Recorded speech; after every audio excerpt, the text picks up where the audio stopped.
by myself. I think it's pretty. Thank you. It's very pretty. Okay. You out in the truck? Seem pretty comfortable there. Hi, sir. How are you? All right, how are you doing? What's happening? Not too much? Not too much? You a Boston fan? Yeah, actually, I don't even watch baseball. Oh, but it's a Boston Cap. It's a Boston Cab, yeah. Yeah. So what are you up to tonight? Not a whole lot. Not a whole lot? No, Not a whole lot? no.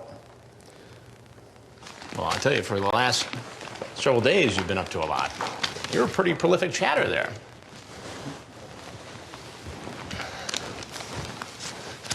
You want to explain yourself? Well, yell at me, why don't you? I haven't had a kiss yet. Actually, I just started last week. Cahooting with Emma, Mr. Peanut Butter, what's up? Building a gym for a church. A gym for a church. Have a great fucking night.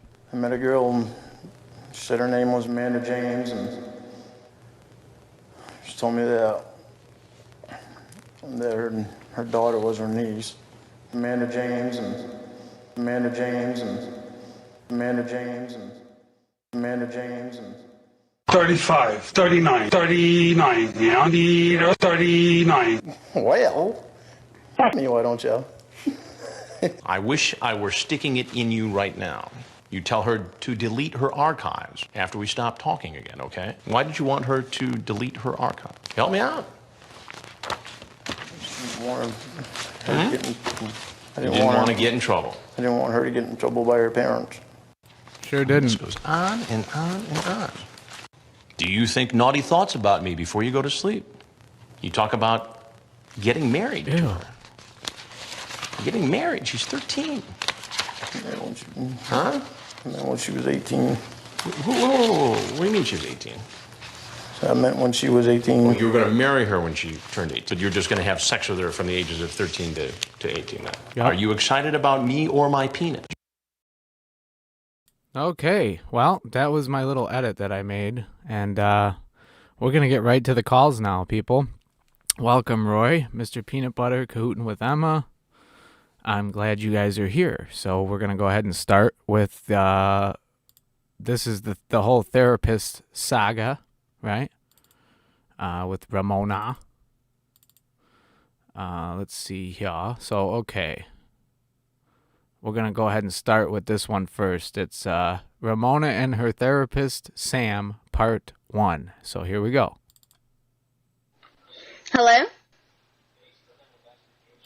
Hello? Hello? Hello? Hey, can you hear me, Ramona? Yes, it's just me. I told him to call me back in 1 minute so that I could give you... so we're not not on right now. No, I want to start a new recording. Oh my God, you are so amazing.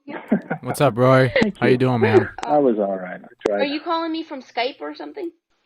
Yeah, Google Hangouts. Oh, okay. Ember had to go, so she told me to work out some other What's way. up, Kelly, Slime Bucket, Witch Lady? I'm gonna record, how you doing? And then Ember, I'm going to send this to Ember. So I wanted us to start fresh with a new recording that didn't have the other stuff in it so that she doesn't have to edit through all of it. Okay, so here he is. I'm going to join him. And okay, but we're not live streaming anymore. We're not live streaming, but this is going to be uploaded tomorrow. Okay, gotcha. Nice, right, nice. Here we go. Okay. Roller coasters. Hey, Lauren. Okay, so therapist just called me back, and we're on the three of us. Well, ain't that fucking nice? Again, so can y'all hear me? Yeah, I can hear you. What were you saying, or what was I saying? So. Well, to Where's pick up Lauren? where we left off, I think we were. I think I was more or less summarizing my my take on the situation, my diagnosis, as it were. And I know it's hard to hear. I'm sure it's hard to hear. I know it's this sort of thing is certainly never fun or easy, but I liken it to a medical procedure. They're rarely fun or easy, and painful and pleasant, and they consume your mental faculties and sap your strength. But sometimes difficult, unpleasant things need to be done, and difficult, unpleasant things have to be said and have to be heard. Obviously, I can't compel you to any action, but I think you know what my advice to you is now, having spent some time with Lauren and knowing what I know. And Lauren, I know that you don't appreciate that, or you don't agree with that, but I really wish that I could tell you more. I refuse to do it over the phone because of things that have happened to me. Well, So Lauren must be like on to the fact that he's been being recorded now. So he's like trying to say, I don't want to do it on the phone. But, I'm sorry if the audio that's the recording itself is kind of a little wacky on this call. I don't know why, but hopefully it improves. It's not that bad, but I'm just saying. I'm just saying. That's your prerogative. What's up, Abe? I have a lot to deal with that. Welcome to the stream. That's your prerogative, but I have to proceed and act on the basis of what I do know. And there it is.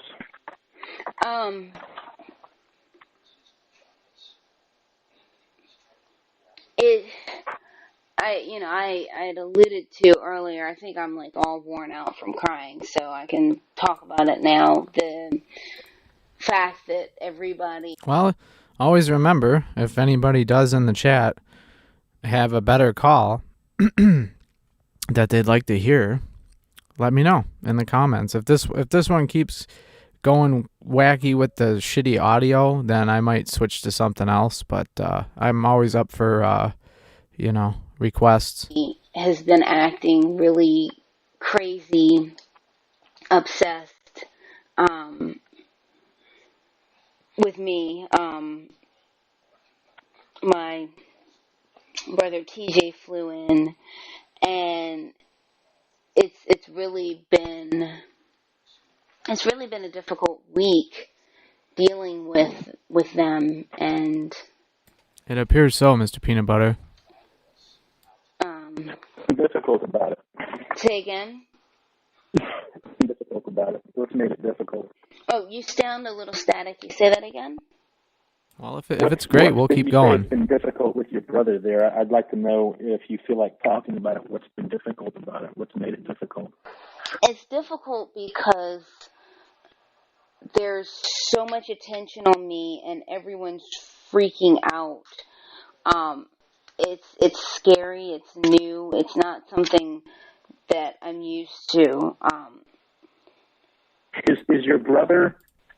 I think whatever device she's using, like whether it's an earpiece or whatever, it's like cutting in and out, or maybe it's got like a noise gate on it. When she speaks, it like turns the mic on and there's like a clicking noise. I don't know, but if it's not so bad, I'll just keep it playing. Your brother expressed concern about this relationship similar to the ones your parents. Oh yeah. We did talk about your brother. Okay. We did talk briefly about that, but we didn't spend. Your mother had basically said what you're saying now, which is just that there are a whole lot of people that are concerned about you. Yeah, you sound really staticky, though, I want to say. Yeah, I'm hearing a lot of static. I'm sorry. No thanks, Abe. I'm not going to try that. House. Because my wife is asleep now, so that's the reception may not be as good here. Is it any better? There may not be a whole lot I can do about the static. Is it tolerable, or is it pretty bad? It's tolerable. Yeah, it's tolerable. Okay. Lauren, is it okay for you? Yeah, I can still hear you. I can still hear a little bit of static, but I can still hear you. Okay. Let me say that Ramona's used to the attention and people freaking out on my end. She's not used to it being on her end. Okay. She dealt with it Well, that's good. for months and heard my frustrations for months about people freaking out on my end. But this is the first time she's ever had to deal with it from her end. Well, I mean, my advice on a thing like this for you, Ramona, is it should tell you something. It should be it should get your attention when you have so many people in your life who care about you, who are all communicating the same concerns to you. You see what I'm saying? In other words, let's say that you have 9 people who say the sky is blue and one who says the sky is red. Which group is more likely to be right? And I think that if there's a pattern of concern among the people who care for you and who want what's best for you, that should tell you something. Is this Lauren getting free over-the-phone therapy? That's what it sounds like. But, you know. And I'm not missing out, Ape. I don't want baloney. I don't think I've had baloney since I was a kid. But what's up, Kelp Pill? Welcome to the stream on this fine Sunday, right before Columbus Day. And especially if, when we're talking about relationships, emotions can do wonderful things, but they can also mislead us, and they can compel us to do things that aren't in our best interest. And sometimes a person in a relationship, if it's not a healthy relationship, doesn't see the forest for the trees, to use the expression. And it can be beneficial for a person in that situation to listen to those who are on the outside of that relationship if they're saying, hey, this is not a good situation for you. And it sounds like, let me ask you this, Ramona. Are there any people in your life who advocate the relationship you have with Lauren, which is to say, who are giving you as advice, no, this is a good relationship for you. You should nurture and cultivate this relationship and continue this relationship. Lauren does. Is there anybody who's... Lauren does. Lauren advocates the relationship. Well, besides, I'm talking about people who are in your real life, people who are close to you, your family, people who are present in your life, people that you have known before Lauren. Do you see what I'm saying? Family members, close friends, that sort of thing. No. Everyone's freaking out. Yeah, I mean, and that's. So how long has anybody in your life known about me though? That's a tricky question to ask or to answer, because when TJ was the first and when he started his thing, I don't know if he fully believed it. Believed what? Believed that you had a relationship with Lauren? Yeah. I don't know if TJ fully believed that. Mm-hmm. How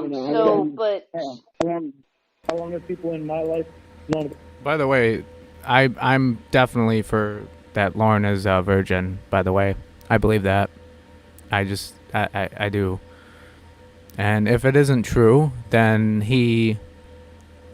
well, 100% though. This is 100%. He's never been in a real relationship. That I do know. But I do, if I had to bet, I would bet that he's a virgin for sure. About our relationship. Well, hold on. So my parents got something last Friday or Saturday. So it's been about a week that they've known. So last Friday or Saturday, my parents received... It was really disgusting. I don't know if they told you, but What's up, Dirty Four Door? It was a printout of his registered sex offender profile, a CD with 3 of our conversations with him calling me every name under the sun, and a note saying this is I don't know if they. Oh yeah, okay. I don't know if they told you all the details. Yeah. We reviewed those items. We did. Did you hear the calls?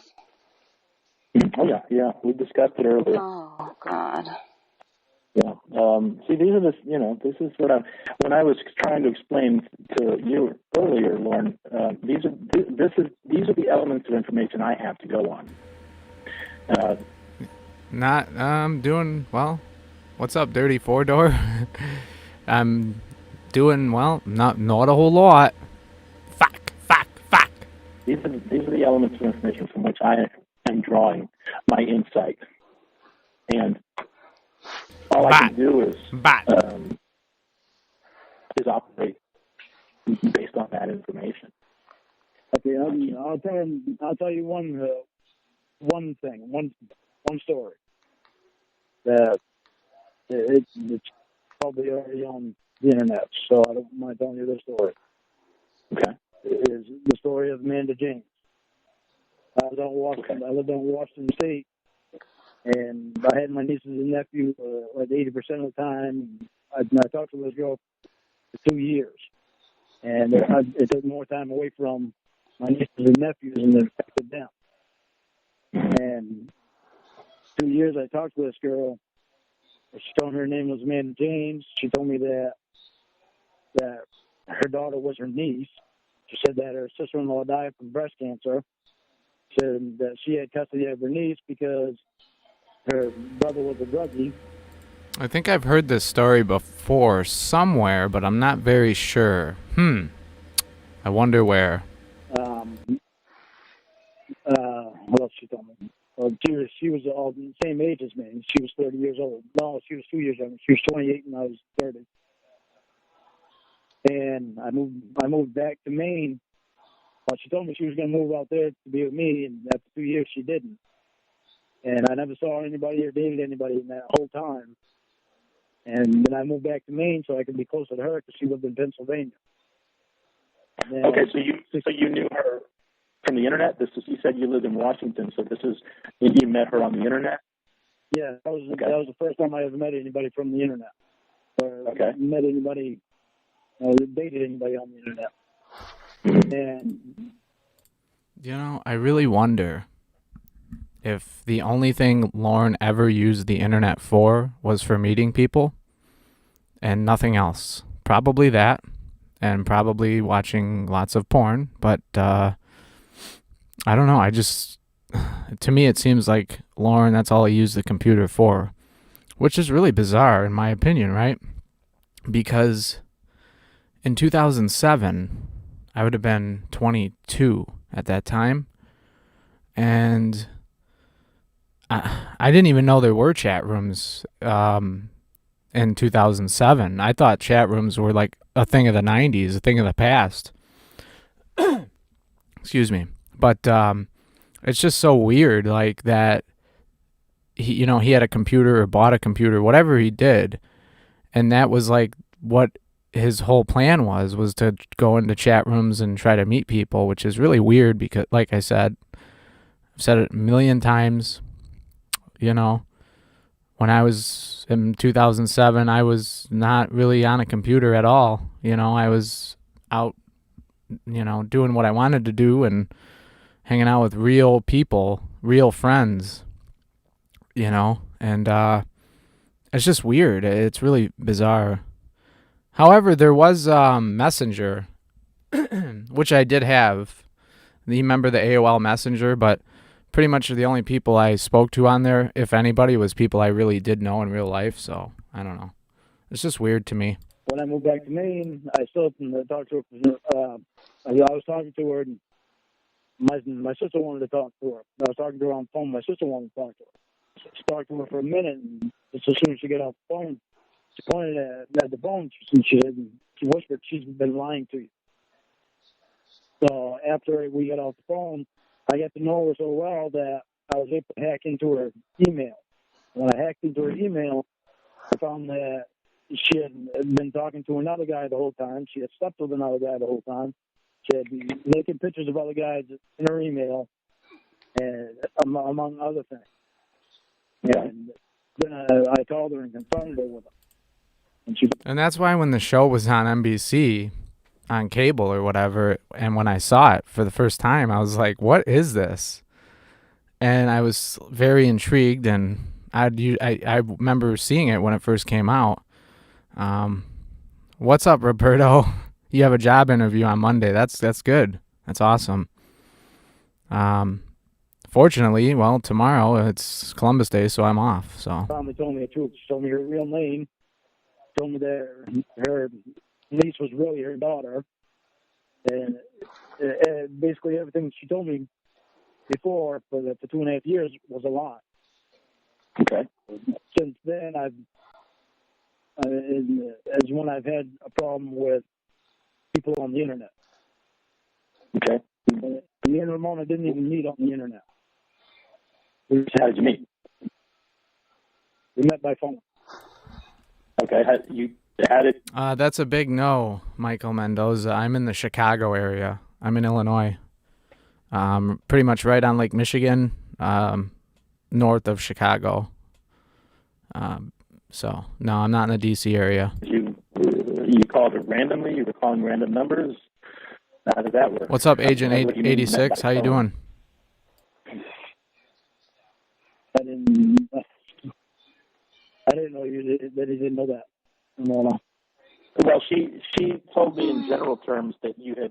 I mean, my understanding was that this was something that had its beginnings in some capacity on the internet. Yeah, let's just say we met on the internet.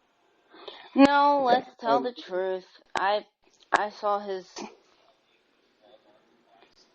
I had MySpace. I remember that. Offender profile, and I messaged him. I actually liked it better than Facebook. Well, that's different from what you told me the other day when we were in session.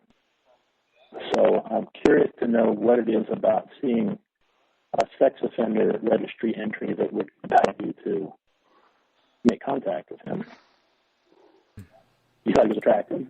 That's funny you say that, Mr. Peanut Butter. You're British, and you can tell I have a Chicago accent.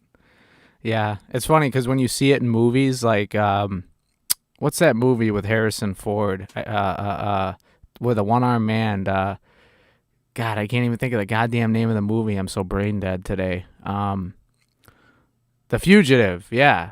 Anyway, but in that movie, it's funny because like the police, and when they talk, you can tell they're not from Chicago, but they're putting on a Chicago accent, and it's like so overstated. It's pretty funny. Yeah. She thought I needed a friend too. Okay. She was the perfect friend for me to have. I want to ask you about this Amanda James situation you conveyed to me, if you don't mind. I want to know what bearing that has on what we're talking about here. I mean, you told me the story. It's a bad side. It's a shame that happened, that somebody lied to you and so on and so forth. But what relevance does that have to what we've been discussing here? Well, because before I met Ramona, there was a girl named Ember, and she was married, and we were just friends. And I took her as being, after talking to her for a while, I took her as my best friend. I actually called her my best friend. I know a little bit about that situation. I want to know why you're telling me this. I want to know what relevance this has to the things that we've been discussing about Ramona.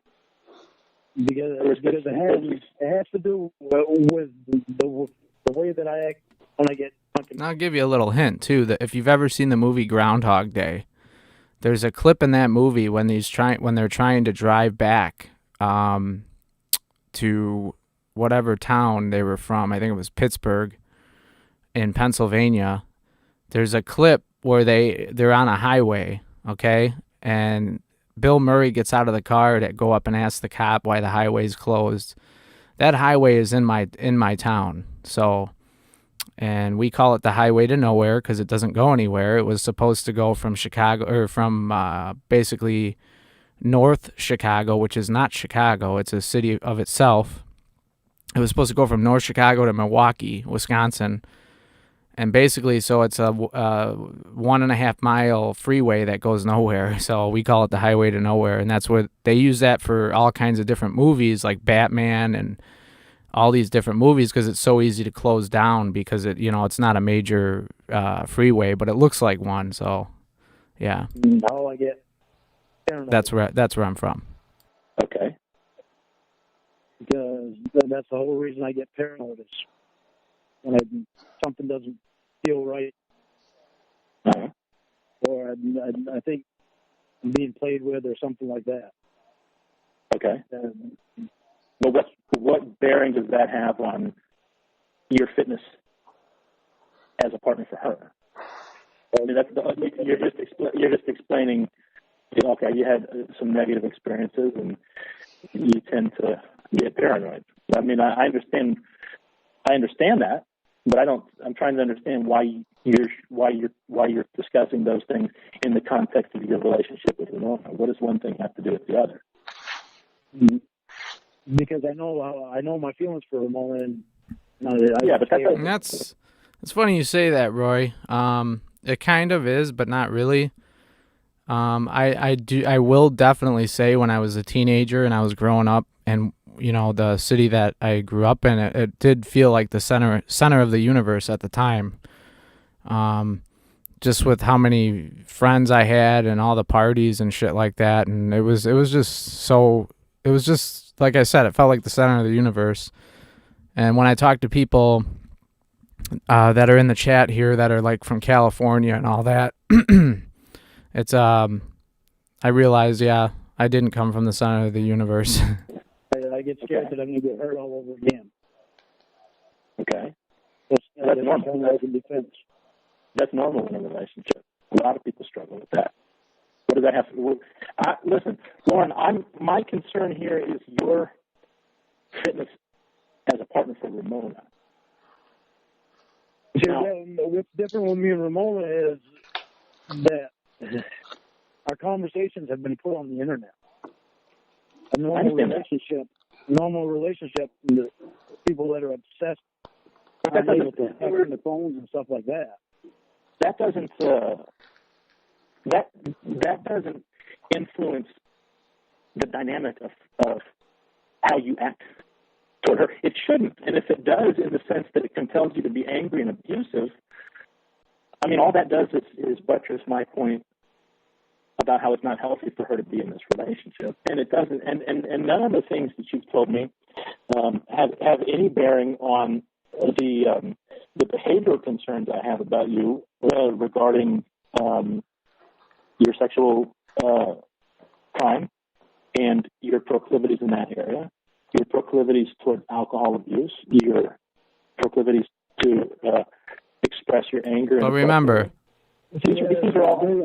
I'm not the one with the accent, okay? You guys are the ones with the accent. And abusive stuff. I'm just kidding. That verbal abuse only happens. I mean, Lauren was building a fucking goddamn piece of fucking shit gym for a fucking church. What do you expect? In order to quit drinking. It's the starting drinking that concerns me. In other words, you don't get a medal because you stopped doing something you shouldn't have done in the first place. The concern remains: why did you do it in the first place? And if you're What's up, telling me Dagmaster? that you had a DUI when you were much younger, and now you're talking about this abusive behavior that you stopped doing 2 weeks ago because you stopped drinking 2 weeks. I mean, I'm seeing long-term patterns of behavior here, in regard to the drinking and the abusive behavior. These are not small issues. These are certainly not issues that go away because you stopped drinking 2 weeks ago. This is also coming from somebody that doesn't know me. I know those things about you. Are those things true or not? That's all you know, though. What do I need to know? If you have a drink about me, just because you know those things about me doesn't mean that you know me. Lauren, everybody in prison has a reason why they did what they did. You see what I'm getting at? Everybody in an AA meeting has a reason why they started drinking. The reason is irrelevant. The behavior is what I'm concerned with. Every man who's ever been arrested for abuse, for hitting his wife, has some explanation for why she made him so mad that he just had to do it. I'm not concerned with your reasons. It's the behavior that I'm concerned with. The behavior is what I've never hit a woman in my life, and I never will. I was raised by my mother. I didn't accuse you of hitting a woman. I'm using that as an example. I'm trying to draw a parallel here. I'm trying to make a distinction between behavior and motivation. The motivation is irrelevant when my concern is the safety of my patient. The behavior is all I'm concerned with. You might have 100 excuses for drinking to excess, for abusive behavior, and they may all be valid excuses in your mind. But if the behavior continues to manifest itself, then the reasons for it don't matter. And I might add that some of the centerpiece issues that I have, the sexual stuff and the drinking, there's no excuse for those things. It doesn't matter what your reasons for doing those things were, you did them. And no reason is good enough. There's no justification for those things. I don't care what you tell me. I don't care how many Amanda James there were. I don't care how many Embers there were. It's irrelevant. The matter is that what I did before was wrong, and I know it was wrong. And but you everything keep I've done wrong, I know everything I've done wrong. Okay, that's I fine. also know that I'm getting better. Well, I can't make that evaluation. All I know is that there are patterns of behavior. Well, that's fine. That's between you and your therapist. My concern is Ramona's well-being, not your improvement as a person. And if there are patterns of behavior that are unhealthy, that are potentially dangerous for her, that's what I'm concerned with. And I have to make my evaluation on that basis and that basis alone. So it doesn't matter to me why you got a DUI. I mean, the immediate reason is the only thing that's of any significance to me. You got a DUI because you used bad judgment. You drank too much and you decided to drive a car, which is a terrible thing to do. Terrible judgment. That happened a long time ago. But that wasn't even the case. The case was I hadn't had a beer for hours. And I thought that I was sober. I didn't want my brother walking on the road drunk. I drove him home. If you drank to such excess that hours later you were still drunk enough to get a DUI, not only does that indicate a serious lack of impulse control. I was barely over the legal limit. This is what I'm saying. Just because I got a DUI, you automatically think that I was actually drunk. You say you were barely over the legal limit. I say the word barely doesn't matter. You were over the legal limit and you drove a car. I didn't think that I was over the limit when I drove. Well, that's bad judgment. At that time. You're not helping your case. If you say, well, I didn't think I was over the limit, all that tells me is that you not only have a drinking problem, but you don't have the ability to judge when you're too drunk to drive or not. That's a double whammy. Oh, my God. The other thing that I'm hearing is you're trying to find every fault with me that you can. Tell me where you see any flaws in that reasoning process, Lauren. I'm not going to tell you anything anymore. Of course you're not. You don't have anything to say. I've cut you here. All you can do is say, well, admitting. Yeah. I mean, that's the fact. Because if you had a rebuttal, you would have already used it. The fact that you're saying, well, you don't know, and you're just trying to find anything wrong with me, that's a cop-out. That's a victim mentality. The fact of the matter is, I fell asleep. That's what happened. I fell asleep. Well, that's even worse. I fell asleep. That's even worse. That's even worse. This is even worse. Oh, better? Oh, well, he only fell asleep. Oh, well, yeah, you hit that station wagon and you killed that family, but you were only asleep, so let's go easy on you. Are you kidding me? I don't need you to continuously try to make me out to be a bad person. I'm not. I'm calling it to what I see. I'm making you out to be a bad person. I don't have to make you out to be a bad person. The facts do that. All I'm doing is observing the facts. The facts don't do that. What are the facts? You're a good guy? Well, he fell asleep. That's a good guy right there. He fell asleep because he drank too much. Right. Let's evaluate you. You. I'm human just like the rest of us. The difference between you and me is that I own my mistake. I do make mistakes. So you're saying that you're no worse than I am. I am. That's that's what Well, I'm maybe, saying.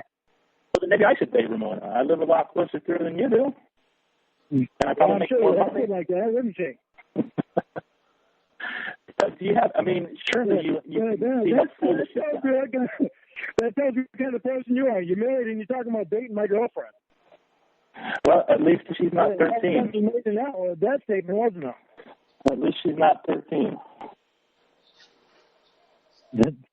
Guess I don't have anything to worry about, do I?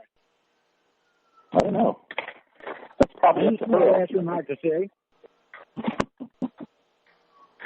That's my last remark to say. At least she's not 13. That's a real professional statement. Calling it like I see it. I You think you're it's drawing. the most professional thing I can do. So, do you have anything else to say on your behalf? On my behalf? Mm-hmm. What else is there to say? Well, if you've got something to say, say it. If you're just going to repeat yourself. Ramona knows me. I don't care if you know me. I'm back. I'm sorry about I don't care that. whether you care. I'm not here for your benefit. He's not here for the benefit, I huh? have nothing left to say to you. Okay, then I'm going to talk to Ramona now. And I'll appreciate it if you Fuck you, doctor. can keep quiet while I do so I don't have to argue with you and then repeat myself. Well, he'll drop off. He'll drop off, and you can talk, as you like to say, candidly. Okay. Before we do that, Ramona, I need to know if you're prepared to make a decision. And okay, yeah, it looks like he dropped off. So it's just a. It was $700 that he gave, that his siblings gave him, Agent. That's with the promise of construction and food, right? Yeah, that's where the meatballs and the deviled eggs and the mac and cheese come into play, right? No, I don't think so. Hang on, let me see. Okay.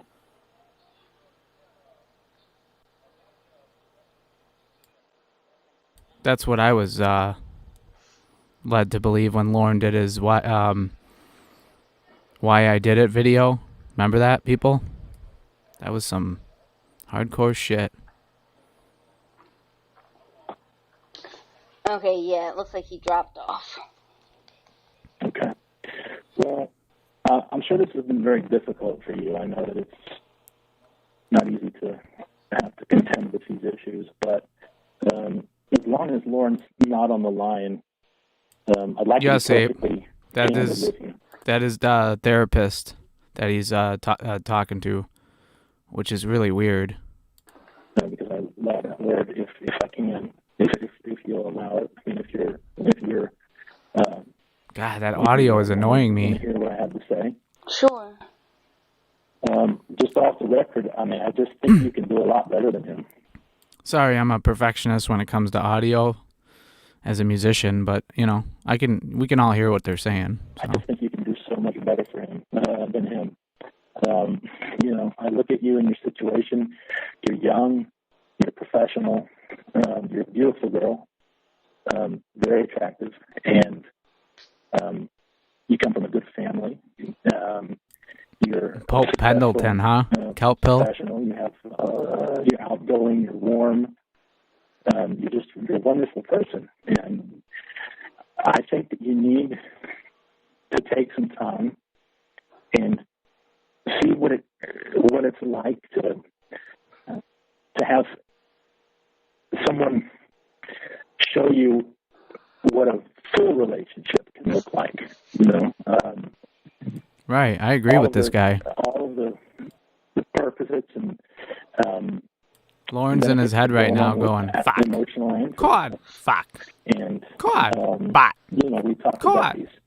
Your mom talked about a couple of friends that you have here.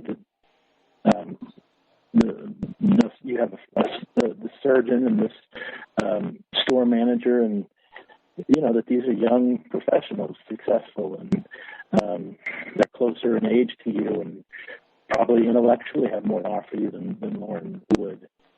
And I would even say, I mean, if we're just speaking off the record here, someone like me, I could even, I mean, obviously, it would have to come after I've settled my affairs. What was Pendleton's first name? I forgot. You know, there's a medical release that is involved that discharges you and your family as my client and that sort of thing. But after something like that, you know, I'd be willing to spend some time with you, professionally, of course, and just sort of show you what it's like to be with someone who's, you know, more in your league. And, you know, go out to dinner, you know, things like that, and be purely platonic, of course. That's right, Sam. Oh yeah, duh. That's the name of the fucking call. Maybe at some point. Well,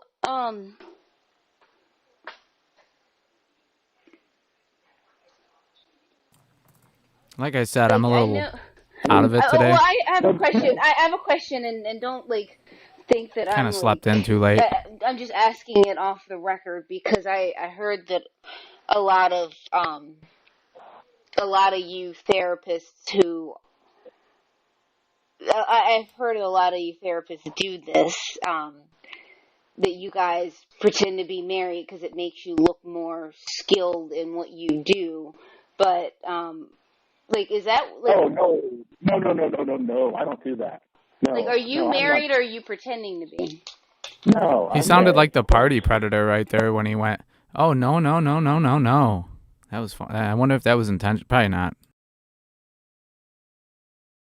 Probably not intentional, but, you know, who knows? 11 mostly wonderful years. It's not always perfect. Good old Sammy. I mean, we have our ups and downs, as any couple does. You know, I won't lie. There are times when I get frustrated with the situation and wish that I had a diversion myself. You know, I miss the single life sometimes, but I think that's normal. And we all know that the one thing that Lorne wants in his life more than anything is to meet some woman or girl and get married. Right? That's what he wants. He's just so stupid. It's like he's got to understand that life is not the movies. Okay? You're not in a fucking fairy tale, Lorne. Get a fucking grip on your life, you son of a bitch. Anybody that's been married any length of time. I don't think that's material here, but no, I'm not. Ramona, you're my patient. I would never. I'm not trying to take advantage of you or put you in a compromising position or anything. Yes, no, like maybe you so. know, what I offer is for your benefit. I'm just here to party. Okay, I don't want to drink in front of my 15-year-old daughter. daughter. Do that because I have I wouldn't really call him a friend, but he's more of an acquaintance, and he's a therapist, and I shouldn't say he pretends to be married, but he tries to lead that on, that, you know, like he wears, well, I guess he does pretend to be married. He wears a ring, and he has pictures. What's on up? Want to see it, bud? How you doing? Like him and his sister, kind of like, obviously not kissing her. T. Davis, welcome to the stream. How you doing? Having fun, kind of to lead you to believe that he's married because he's a family therapist, and so he doesn't. Oh, that's right. Well, no, that's not. That's a terrible violation of the solemn oath of the therapist, and I would never even dream of doing anything like that. You know, I think it's different if, you know, look, we're living in the modern age, and marriage dynamics of a married relationship are somewhat different. I actually wonder how long Lorne has had that fairy tale in his head that he was going to meet his precious little princess somewhere, somehow, some way, get married and live a perfect life, right? But it wouldn't have been perfect. We all know that. Lorne would have been abusive, and it wouldn't have worked out. It would have ended very badly. In a lot of cases than they used to be. You know, there are a lot of couples that are open about interest outside the marriage they may have. Hiya, sir. Hiya, T. Davis. Something that's agreed upon within the marriage that I think is perfectly fine. And anyway, I don't mean to. Hey, Lorne's dad. Nice to see you here. Too strong. I hope I did not. It would be doing it for your benefit. You know, I mean, it's not to say I wouldn't enjoy myself too, but it's purely platonic, purely for to sort of get you on the right foot in terms of explore. He must have like saw a movie about a love story or something and thought, that's me. That's going to happen to me someday. You watch. And it's going to happen on Yahoo. The options Fucking that you asshole. have, right around you.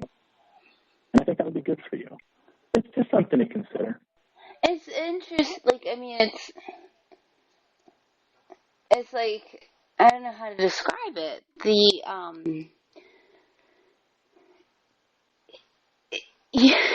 My family and friends, this whole thing has kind of brought everybody together, and it's really odd. Yeah, you hit the nail on the head there. Want to see it, bud? That's exactly what he wanted. That's but like I said, it would have been. He would have had to have been in full control of everything, and when Lauren doesn't have that, it's a nightmare, and he doesn't trust anybody. He doesn't trust anybody, but yet he says I gave you all my trust. It's like, no. Fuck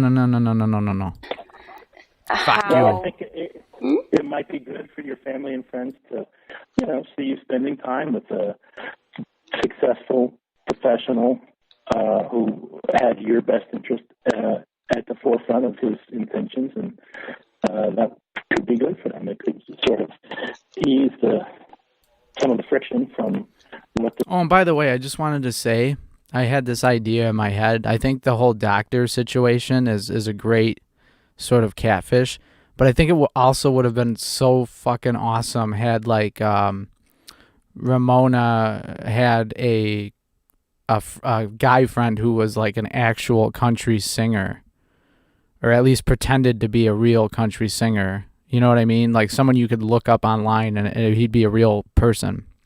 Maybe not famous, but just at least somebody in a band, It would have been so, Lauren would have been so fucking jealous of that. Oh my God. Situation is done for the family dynamic and kind of bring everybody back into a better place, a happier, more positive place mentally. You know what I mean? Maybe sort of mollify some of the bad effects that unhealthy relationship had on those dynamics. I mean, don't get me wrong. I'm very happy that, like, my friends and family are coming together. I just don't like the reason and the way that it's happened. I mean, I'm not used to all this attention being on me, and with my parents showing up at random times, and with my friends showing up at random times, and with people calling each other and stuff like that, it's brought my family and friends closer, albeit I'm sure I'm going to hear a lot more about the surgeon and about the retail guy. And thank God that Ramona and these women don't live in Maine, in Cornville. Lauren would totally be freaking stalkerish and showing up all the time, and oh man, you refer to, he's could only imagine. I'm sure I'm going to hear a lot more about them in terms of, well, Ramona, these guys are perfect for you, but honestly, it's nothing I can't handle, but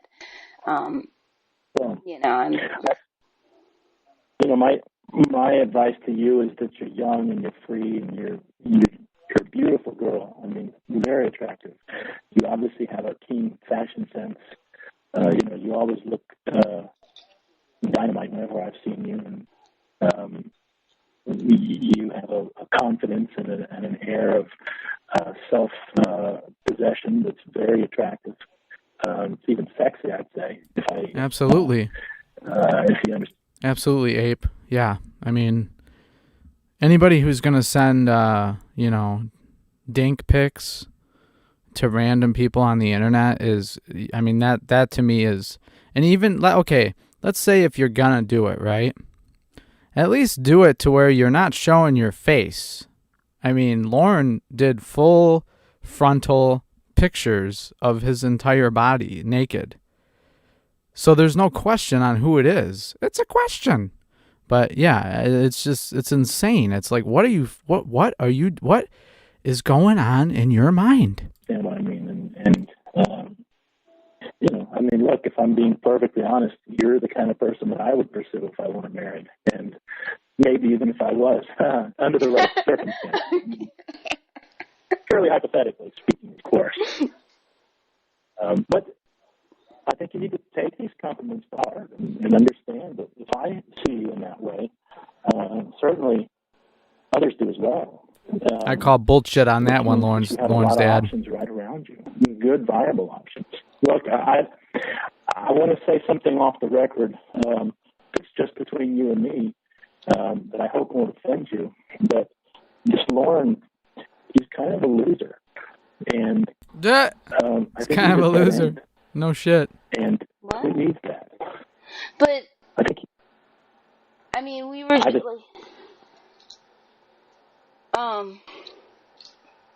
he and I were just talking. He's got a chance to make a lot of money.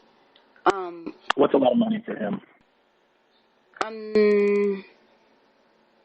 Is know that what they're doing? They got his mic muted or whatever? I really, now that I think about it, I really don't know what. No, that's what I'm saying. I mean, you have to put. What do you consider to be a lot? Well, I'll put it this way. It's August, and I've already cleared. And that's another weird thing, Ape, that you brought up. He thinks he's super handsome. Like, I've never really thought that of myself, because I really don't think I'm super handsome. But I don't think I'm ugly either, you know.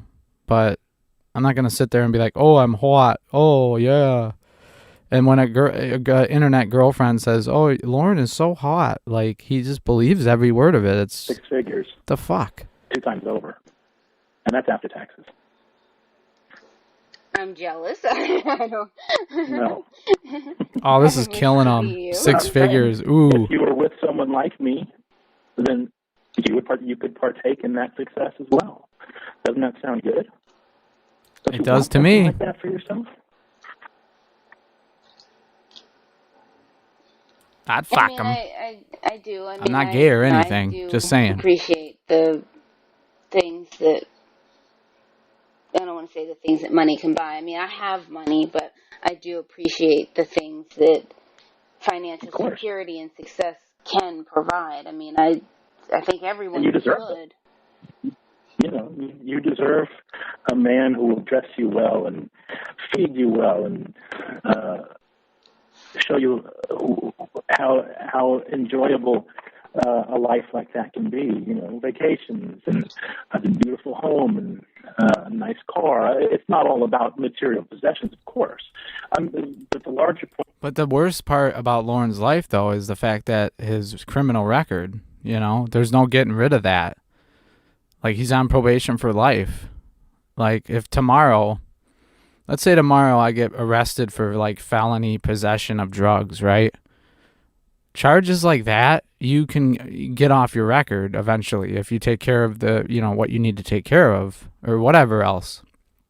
But Lauren, there's no taking care of that. Like, he'll never have a 6-figure-a-year job. I mean, unless he starts his own business, but where's he going to get the money for that? No one's going to give him the money for that because he's not to be trusted with money. Everybody knows that. And, you know, if you're a sex offender on probation for life, I wouldn't give you a loan if I had a bank. Fuck you. The point I'm making is that you deserve a quality of life, not only physically, not only financially, but emotionally. You deserve someone who's stable, who can provide. You know, you have to look at how old is Lauren? What is he? I thought I got my papers here. Somebody's 48 or 49, something like that. 47?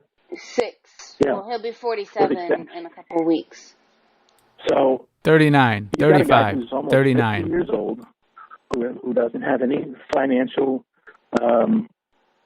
foundation, doesn't have a career, doesn't have any prospects for one because he's not educated. He's a convict, a felon, rather. He's got some obvious behavioral issues and tendencies that are very unhealthy. And not only are they unhealthy, but they're unsafe for you. and you talk about going to meet this person. Well, I mean, he can't travel to you. He doesn't have any money, so you'd have to go to him. Now you're venturing into his world. You don't know anybody in that world. You don't know what kind of guy this is. This guy plays a good doctor, by the way. He really sounds like he knows what he's talking about, but really, he's just talking common sense. You know, I think anybody in this chat room would be saying probably close to the exact same things. One night while you're there, and he decides to take his anger out on you in person. Well, I did say this, and he doesn't like it, and he says that his therapist doesn't like it, but to me, this seems like the only viable option in terms of me going up there. I said, I need for him, and so far it's been 2 weeks. So we're 2 weeks into this, but I told him, I need for you to go 3 months without drinking, or 3 months without screaming at me. I gave him a list of things that I needed him to do. I know, that's the most terrifying thing, Dagmaster. I couldn't imagine that. Oh my God, oh my Cawd. Having to take a breathalyzer when they want you to and piss in a cup. Oh. And then if you drop dirty one time, I think you go right back to jail or prison, right? I mean, oh, that's hard to... It's not even like the fact that because in my life, if someone tells me I can't do something, it makes me want to do it more. You know what I'm saying? Like when I was underage and I used to drink underage, it was so fun, right? Because we were breaking the rules and it was fun. But then once I became 21 and went to the bars for a couple of years doing that stupid shit, you realize that it's not that fun anymore, you know? I don't know. That's just me, but... In order for me to be willing to be comfortable enough to come down there, I was honest with him, and I did tell him that he does scare me, and that... Well, yeah. You know what fear is? Yeah, Dagmaster. As long as you're using them every day, that's a good thing. That's good. Ramona? I'm not against that at all. You know what fear is? What's fear? It's nature's way of telling you you're in a situation you shouldn't be in and to get out. That's what fear is. But so see, if you're fearful, then that's the universe trying to tell you something. But see, and that's why I told him, I said, you know, I need you to not drink. I need you to not, for 3 months. And I told him for 3. How would you know if he does or he doesn't? Because here's the thing. Every time he has ever gotten drunk, he has flooded my phone with hundreds and hundreds of abusive text messages, with tens of abusive voicemails, and and he's called me repeatedly, and if I am in a situation where I can answer my phone. Yeah, perfect example, Dagmaster. For example, last night my neck was killing me to the point where I was in so much pain, and I was looking in my drawer, and I had an expired bottle of Vicodin from like, I don't know, 8-9 years ago. I had like 5 or 6 of them in there. Took a couple of those, and hoo-wee, I was feeling great. But, you know, if I was on probation for life, I'd, you know, probably drop dirty with that and end up back in prison. That would really suck. I've been verbally abused, and so those are my clues into whether or not... You're trying to talk him up into a best case scenario where he doesn't get drunk and abuse you. I mean, how healthy can this relationship be if you're trying to talk him up to that level of behavior? Well, tell me if you agree with this, because this is the list that I gave him. I'm going through and looking for it. This is the list that I gave him. I have it.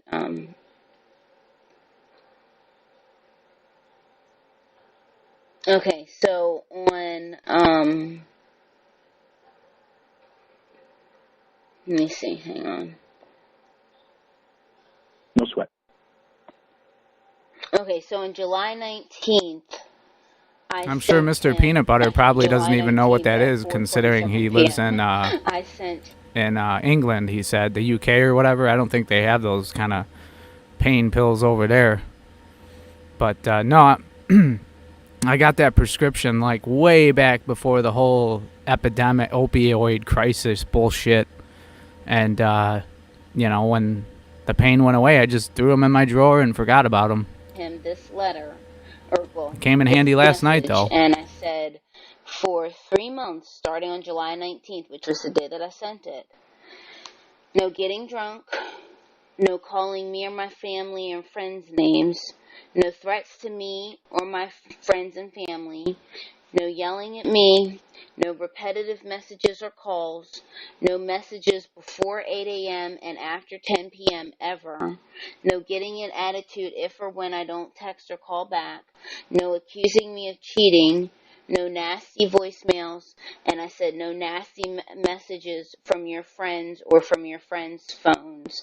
And so I said, so I said, you have to do these for 3 months. You have to follow this for 3 months. And I said, and if you follow this for 3 months, starting today, then I'll come down on October 19th.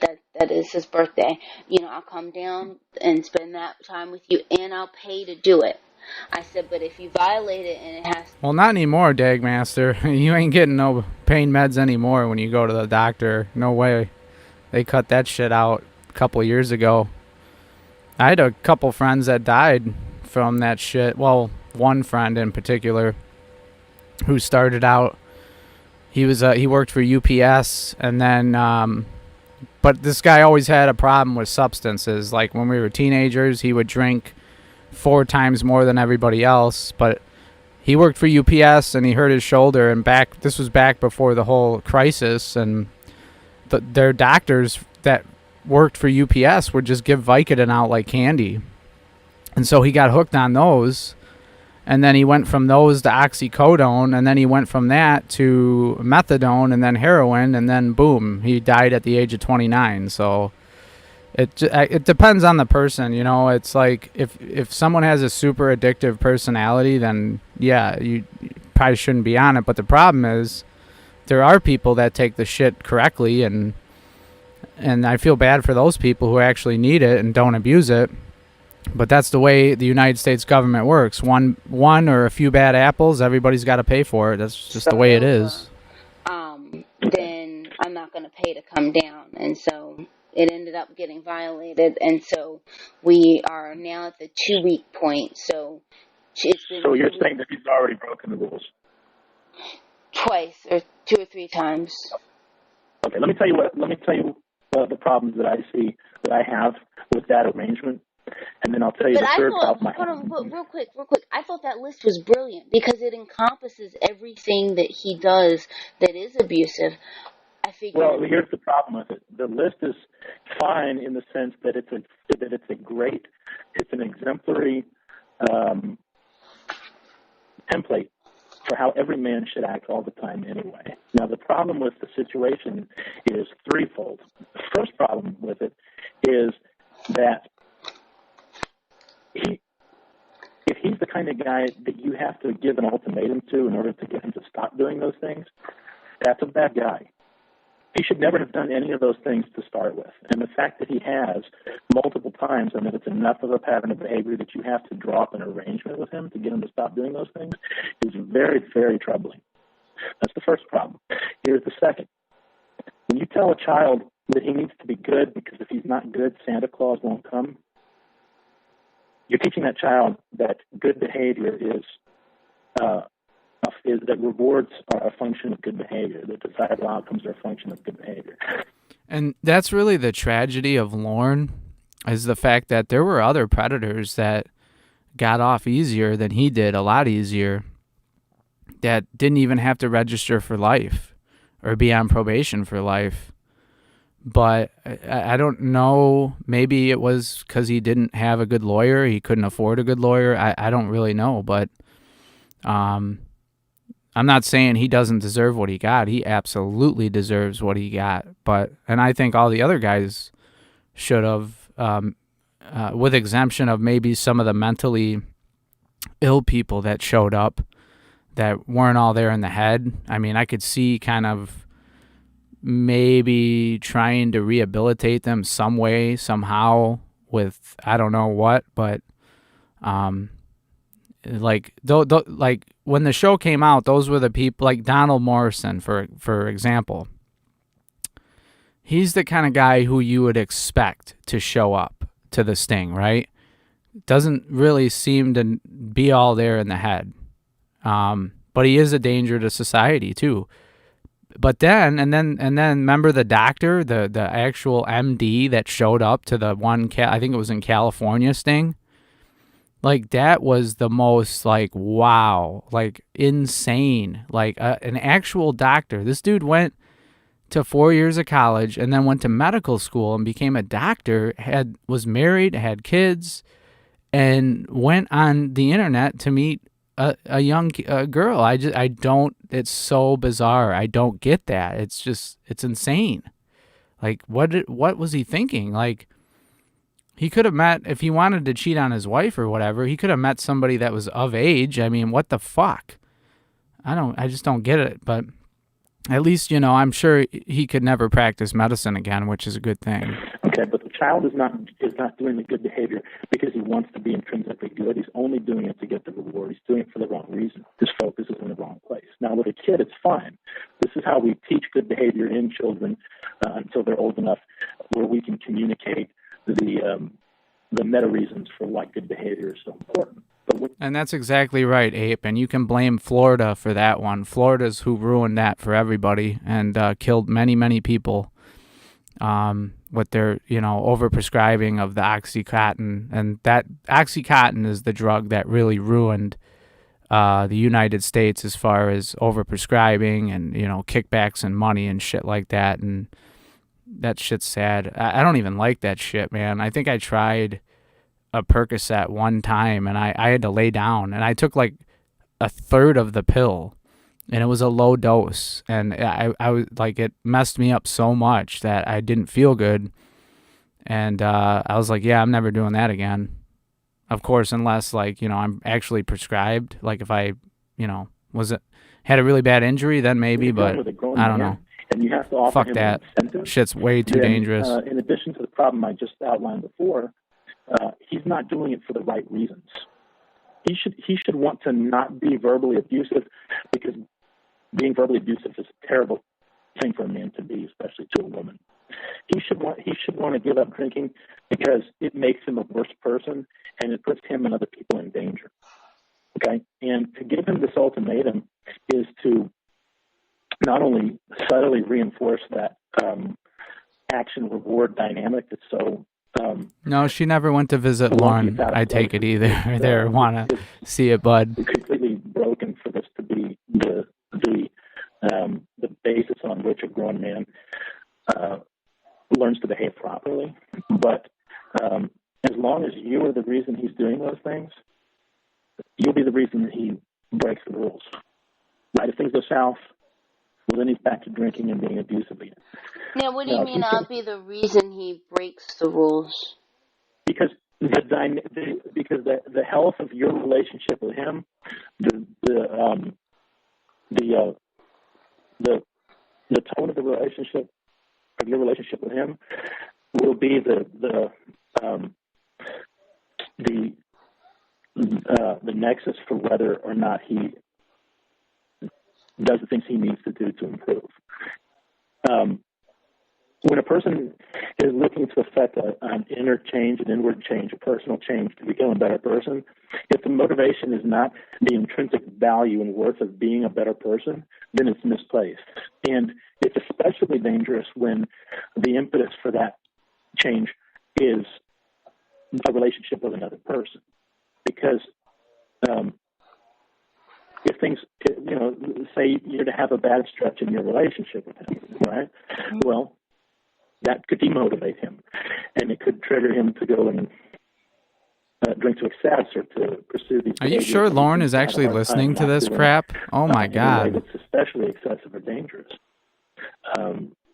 This is why situations where a person is working to give up a vice or a bad tendency or a bad habit to please another person rarely works out because the motivation is wrong to start with.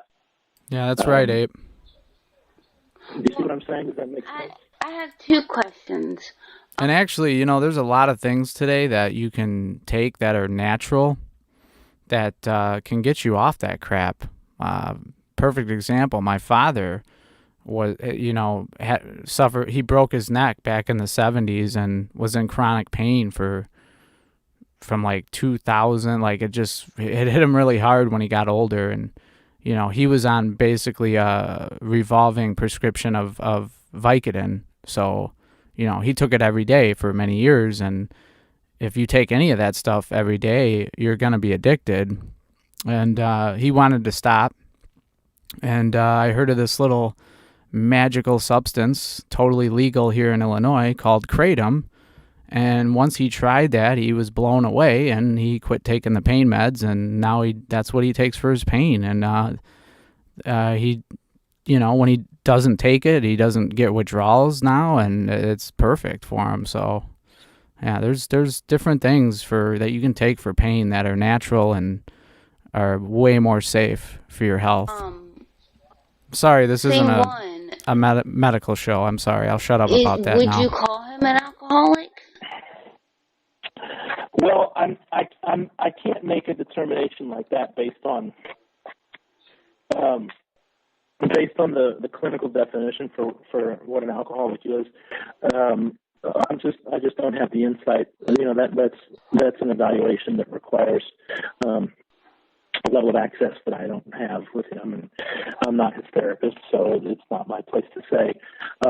He certainly exhibits that tendency. He certainly exhibits. There seems to be a thematic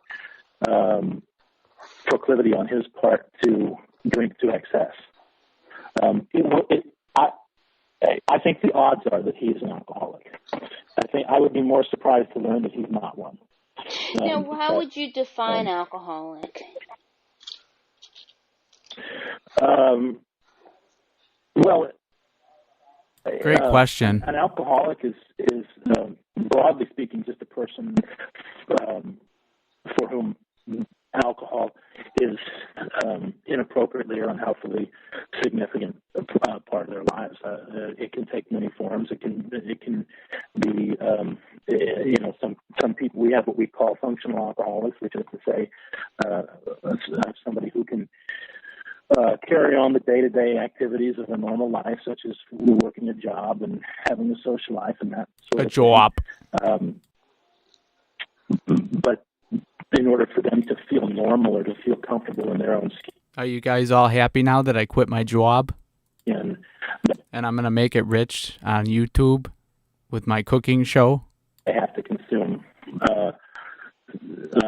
an excessive amount of alcohol.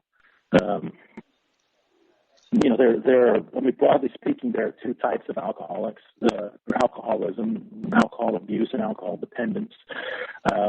So that what I've just described would be someone who is alcohol dependent. Someone who abuses alcohol is, say, somebody who specifically drinks to excess because they enjoy the feeling of being out of control, and they enjoy exhibiting the behavior that a person does when they've consumed to excess.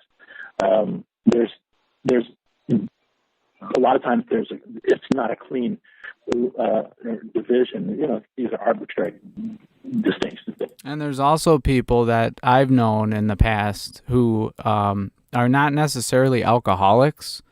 Like, they don't drink every single day, but when they do drink, they binge drink, like to the point where they black out. And I don't mean like, when I say binge drink, I don't mean like they drink like, an 18 pack or whatever. Like, more so like, I've had friends, for example, where I've drank in the same amount of alcohol that they have, and they're like falling over, passed out on the floor, and I'm fine. So, I mean, it's weird. Alcohol affects people differently, and some people, when they start drinking, they won't stop until they're in a blackout. And then there's the other alcoholic who has a high tolerance for alcohol and drinks every single day. And then when they stop drinking, they can go into full seizures and shit. I've had a couple people that I've known that have died just from drinking from either the withdrawals from it or just severe liver damage. I had a buddy last year I went to high school with, and the person I would have never thought in a million years, he died at the age of 33 of complete liver failure just from drinking, and it was like, wow, I never knew he drank that much. It was weird. We make. So lots of people exhibit tendencies of both. What's up, Kevin? How you doing? Welcome to the stream. I think there are tendencies toward both, which is to say he drinks frequently, the last 2 weeks notwithstanding. In other words, drinking is a part of his regular routine. So there's a dependence there.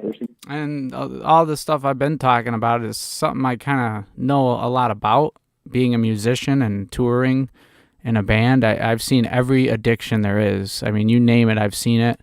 As far as substance goes, alcohol, drugs, it's crazy. I mean, it's especially in the music business, it's something that most people don't know about. That's why your favorite musician, who you think is this perfect person, they don't openly speak out about what they do nowadays. Whereas like back in the 90s, most musicians would be outspoken about addictions, about what they did. But now everybody is, they keep that shit on the down low. So you never know who's really doing what. But yeah, I've seen every addiction there is, and I must say that alcohol is certainly one of the worst when it comes to how people act. When people are drunk and out of control, I've never seen any other drug control people like alcohol does and make them do completely stupid shit. Dependence there, but he drinks to excess, and that's the abuse part. That's the abuse component of it. And of course, when he drinks to excess and then he becomes abusive and violent, verbally violent, and possibly physically violent. We don't know. I don't know. So very correct, Abe. He said he wouldn't be. He said he would be. He said he wouldn't be. He said he would not hit me. Well, of course he said that. I would say that too if I were trying to get you to come see me.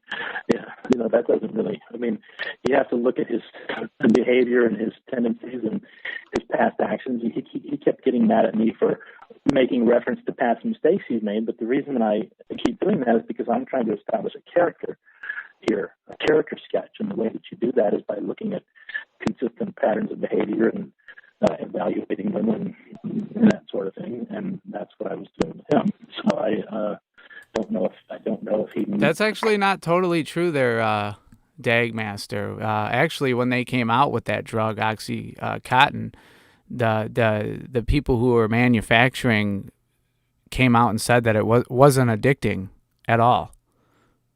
They said it was, I can't remember the term they used, but they said it was some sort of another word for addicting, like clinically addicted or something like that. But they made it out to be like it was totally safe and it wasn't going to hurt nobody. And that sure came back to bite them in the ass. Clinical definition for what an alcoholic because it's is. addicting. You have to take it or you're going to get sick. It's certainly moving in that direction, and it certainly wouldn't surprise me if,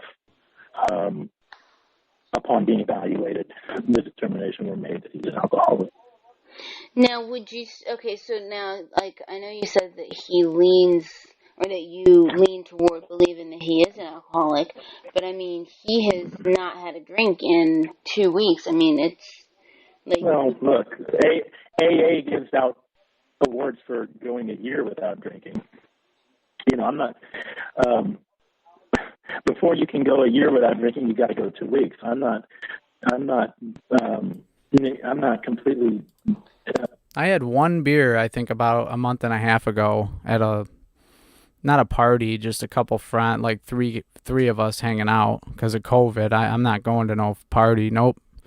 I'm not doing that. So, but yeah, I had like one beer. And then before that, it was probably 3 years since I had any alcohol. I don't know. If there was no such thing as a hangover, I would probably be an alcoholic for sure. Disregarding the significance of going. I work early in the morning, and but fuck. People do that all fuck the time. That. Alcoholics do that all the time. that doesn't necessarily mean anything at all. And I might add that you don't know that he's gone 2 weeks. I think it's admirable that you want to trust him, that you want to believe you can trust him, but it's perhaps a little naive at the same time. If all you have to go on is his word, and he's proven to be unreliable in the past, I'm not sure how much. I'm not sure. And by the way, thanks for sticking in the stream, guys. We're dropping like flies. I think someone else is doing some Laurenography, which is fine. That's cool. I just kind of wanted to do this earlier than later, so. How much weight that holds. But I will say, thanks to the few in here. You guys are awesome. Gotten angry voicemails and abusive texts and repeated calls. Like, honestly, if he is drinking, I would say he's probably having somebody hold his phone, because his behavior in the last 2 weeks does not suggest that he's had any drinks to me.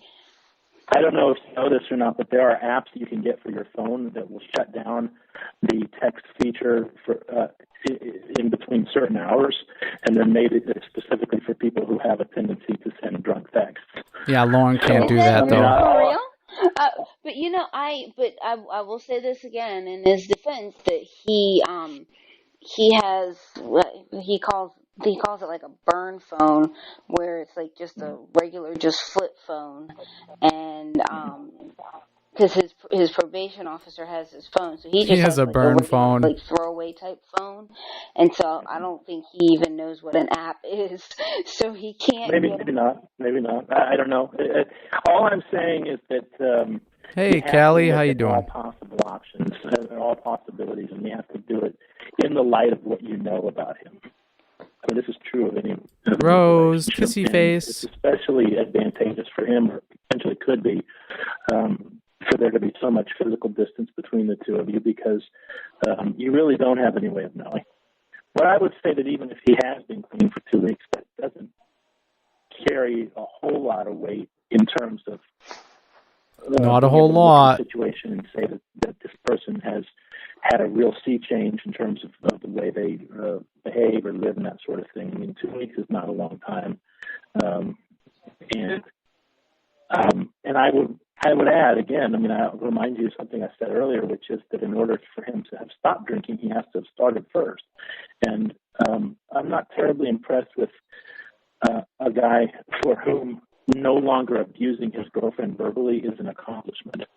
I would prefer that you be with someone who never abused you verbally to start with. And I think you deserve that. And everybody deserves that. You believe that for yourself. Except Lauren. I can tell you that, but ultimately you've got to determine that that's true for yourself. And it won't be something that's actionable, something that you can actually act on until you believe it. Yeah. I think he deserves better than what this guy can offer you at his best, and I don't think you've gotten anything close to his best. Does that make sense? Now I have a question though. Okay, so I did say the 3-month thing, and we're 2.5 weeks. Oh, now I'm echoing. And I would point out something that you told me a few minutes ago as well that I meant to discuss earlier, but then we got off track, which is that he's already violated the terms of this arrangement you made. You said he's already done it. He's already broken the rules multiple times. Now, he may have been good and clean for the last 2 weeks, but even in the presence of an incentive, he's shown an inability to adhere to the parameters of the agreement. That's very troubling. Now, it says that he doesn't have any impulse control. Now, my question now is, okay, so we're 2 weeks into this next 3 months thing. So 3 months started on, so we're 2 weeks into it. So 3 months started again. Almost to the end of the call. And then we'll be moving on to a better one. On the 27th of July. Yeah, I think that's it.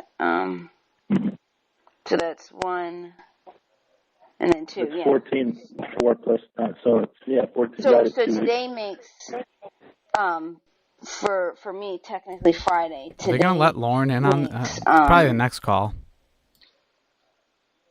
15 days, but technically 2 weeks if you go based on like it being Thursday. So, but so 15 days, 2 weeks. So we're 2 weeks into the 3 months. So now, going based on that. So what was it? July 27th. So, August, September, October. So we're looking at, so July, August, September, October. So we're looking at the weekend of the 27th, me coming down now, assuming that, he doesn't get drunk or anything. That is weird, Lauren's dad, especially when he's your child. I mean, possible that he's going to be able to go another Cawd, 2.5 months, because that was, because that's the arrangement where we're at now. No, I don't think it's possible. But even if it were possible, I would say it's immaterial in terms of whether you should go and see him. You think he's going to get drunk in this 2.5 months? Yeah, if I were putting money on it, of course. Money? Really? I'd bet my life on it. Have you ever known him not to get drunk in a 3-month span? No. There you go. All right, so we're gonna move on to part 2. Hopefully, the audio is better in this one. I'm hoping. So. Well, why would you say it's immaterial? But I am shocked at that, though, that you don't think he could do it. But why do you say it's immaterial? Candidly, I love the word candid. Are you guys cool with this call, or do you want me to do something else? I got a few other. There's another call which is after the therapist. These therapist calls. It's called Ramona's knee injury. Lauren is a piece of shit. And then I got another one called Ramona confronts Lauren. So what do you guys want to hear? Do you want me to continue on with the therapist saga, or do you want me to go to the knee injury one or to the Ramona confronts Lauren? What's up, Sox Chewbacca? How you doing, man? I'm taking requests to see what everybody wants to watch. And the by the way, the Lauren confronts Ramona, or Ramona confronts Lauren one is very long. So if you guys are cool with me to keep going with the therapist, we'll keep going here. All the time. So candidly, because if I had the promise of a beautiful girl like you coming to visit me on her dime, I would stop drinking for 3 months too. But that's not a reason to do it. That's not a good reason to do it. That's what I'm hoping for too, Lauren's dad. That's a bad reason. You see what I'm saying? But how do we know that he's not doing it for himself, and that he's not? Because he would have done it already. Why hasn't he done it already? That's why. Because if it's something that he genuinely understood to be a good thing and a positive thing that he should do, he wouldn't have those problems. He would already have dealt with these. 47 years old. He's had his whole life to get himself together, and he still hasn't done it. Because Very true. I think he's doing it for himself and not because of his probation officer. Then why didn't he do it before? Why is he 47 and still having to work? And this is part 2, by the way. Well, because his... The older we get, the harder it is for us to change. And I think there's a point in no return for every person, and it's different for every person. But I'd say if somebody at the age of 47 is still exhibiting the same dangerous, unhealthy, self-destructive, abusive behavior they've always exhibited, and what hangs in the balance in compelling them to change is your well-being, that's not a good bet for you under any circumstances. You see what I'm saying? In other words, you're an awful lot is riding on Lauren finally getting it right at 47 when he's never been able to get it right before. Now, if I was a basketball Doctor, it's not an awful lot. It's a whole lot, okay? Get it right, buddy. player, and I took 100 shots, and I missed them all, and the game was on the line, and you're the coach, and you've got one last play to run, and if we make the shot, we win, and if we miss the shot, we lose, and I missed the last 100 shots, are you going to give me the ball? No, but here's the thing, though. Probably not. If, like, I mean, and again, I don't have reason to believe that this is why he's doing it. I mean, you might think differently. I don't know, but I think maybe it's that he needed a push, and I think he got the push because, to make a long story short, his probation officer found out that he was still drinking, and that was one of the terms of his release, is that he's not supposed to be drinking, and she found out that he was still drinking, and he was given... I mean, do you understand that none of these things you're telling me do him any favors in terms of convincing me that this is a good bet for you? No, but hear this though. Okay, so she oh, sorry. Has any of you guys heard this particular phone call before? Anyone? His relationship with you doesn't seem to be enough to keep him clean. This guy's not going to get clean. But here's why it could be different. So so she, long story short, she found out that he's still drinking, and she made him sign a paper saying that he won't have any drinks or any alcohol. He can't even have NyQuil. He can't go in a bar. He can't be around alcohol at all whatsoever. And I think he said for the next 4 weeks or 4 months, I can't remember. 4 weeks. I 4 6 out, but I can't remember if it was 4 weeks or 4 months. She said that she, meaning her probation officer team or whatever, can stop by his house any minute, up to 4 times a day. So maybe that's where I got 4. But no, I think it was 6 months. Okay, I think it was 6 months. He can't have any alcohol. Yeah, I know, Lauren's dad. Let me see. Let's see if we can move along a little bit, because, yeah, this is kind of getting monotonous. Say definitively one way or the other, but... we're the world's biggest... As I was doing, sir, in terms of... mental, yeah, they're basically... violence. they're just talking shit about Lauren, and it goes on and on. I'm going to move on. I want to do something more fun and a little more... crazy. So we'll try this one real quick. Let's see what this one is. I mean, I don't know.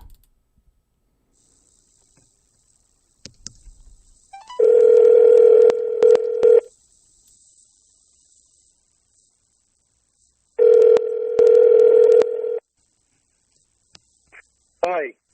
Lauren, Yeah. what's up with these messages? Well, what's up with you not answering the phone, ignoring me all day yesterday and shit? Here we go. What the hell's going on with you? Lauren, I mean, you. Every time I think that you can't get more selfish, you. Oh, bullshit.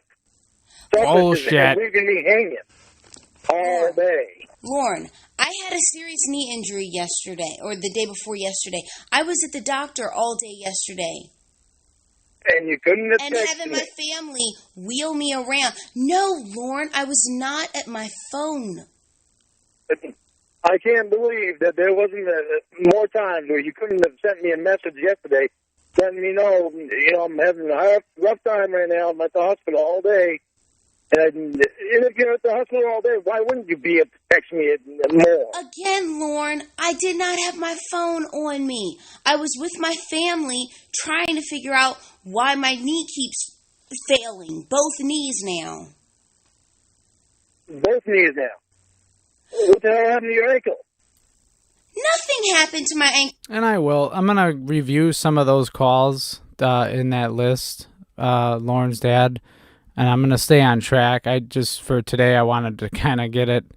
I don't know. I just wanted a little bit of entertainment here with Lauren on, front and center. See, you don't listen.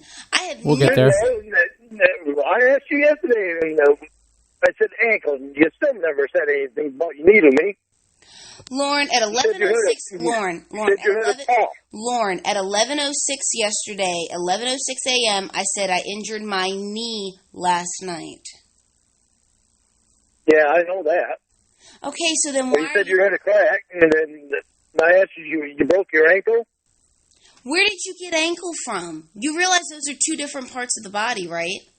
I do realize this, because that's what Just like the internet and real life are two different things. We're running in place. The crack was my knee. I said you broke your ankle? Lauren, the crack was my knee. You didn't tell me that yesterday. Lauren, I said I was I said I injured my knee. You said, how did I do that? I said I was lightly jogging in place and I heard and felt a loud crack. Since then, I can't put much weight on it. Well, does it matter if it was my ankle? Does it matter if it was my knee? Or does it matter if it was my elbow? The point is, I had an injury. I had to go to the doctor. My family took me to the doctor. And I was not able to message you or call you because I'm worried about my joints. And were you fucking the doctor while you were there? God damn it. Not about messaging you what's going on. There were many people. You said you had a doctor appointment at 3 o'clock. Yeah, I had a doctor's appointment at 3 o'clock, but guess what? I went out, I was bought a wheelchair was purchased for me. I had to leave early because it took me about 15 minutes to get to the car. I don't need an alibi as to why I didn't call you, okay? I didn't call you. Lauren, I'm not asking for an alibi. I'm asking to send you a message every now and then instead of leaving me hanging. Lauren, I'm going to say this I've asked you that many times before and you still do the same shit. Okay, I'm going to say this as plainly as I can, and it's not going to sound nice, but it's going to sound true. Lauren, you are not the most important thing in my life. You're not even close, okay? Well, that's obvious. Yeah, you're not even close to the most important thing in my life. And right now, one of the most important things in my life is fixing my knee. Well, it should be. So, but still, a little work to me would help. First, when I send you messages, I would agree with that, Ape, if Lauren wasn't such a fucking idiot, but unfortunately, he is, so I'm kind of glad they don't allow him to drink. Call you a few times all day. He don't deserve it. Friggin' send me anything. Lauren, you were not a priority yesterday. There are days when you're not going to be a priority. You were not a priority yesterday.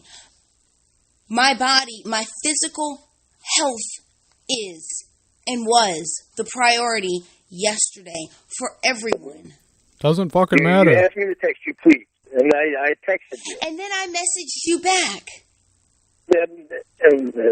Lauren, I had an injury. I had a knee injury. A very serious knee injury that caused me to have to miss the rest of my workout because I couldn't. Do you really think Lauren cares, Ramona? He doesn't care about your injury. The only thing he cares about is you being on the phone with him. That's all he cares about. You know? That's just, that's what I do too, you know? Every time I'm with a girl, that's what I do. We have to be on the phone when I'm at work. The whole day at work, the Bluetooth is in my ear, and we have to be on the fucking phone. Fuck. Even, work through it. And then that would ruin a relationship, in my opinion, right away. What did they tell you about your knee? And I'm now... Oh, you know what? It's funny because we've been on the phone almost 5 minutes, and now you're just asking about what happened. Or what they told me. I asked you yesterday. You never answered me. They did x-rays, and they're going to be doing MRIs. Because they don't know, with both knees, they don't know anything until they look at the picture. They don't know why it cracked? No, they don't know why any of this happened until they look at the pictures. And I am going to be out of work for most likely another week. Oh, no, I think so. Yeah, it's not exactly how I... I think he drinks anyway. It wouldn't be longer. So, what? I'm surprised it wouldn't be longer. He plays that game. I mean, I have no prediction on what I just don't know. I'm looking at it week by week basis. And I mean, that's the great thing about alcohol is it leaves the body so goddamn quickly. What is it, an hour after? If you drink one beer, it takes an hour for that to get out of your system. So if you drink 8 beers, then it takes 8 hours. So it leaves the body pretty damn quickly. And that's good for Lauren because he really likes to drink. So I'm sure he still drinks when he is able to get around, or praying that the probation officer is not going to show up to his door. And I don't see myself going back to work next Who knows? week. I think Lauren is kind of hiding out now after this whole internet craze. The internet craze. I think he realizes that I can't trust anybody over the internet. I mean, that's how he met these women in the first place, right? It had to be through YouTube. When he had his YouTube channel, I'm sure they sent him a message and said, "Hey, I like your channel. Let's talk." And Lauren just fell for it like a fucking idiot. Me is pretty. I don't know. I would think it'd be longer than a week.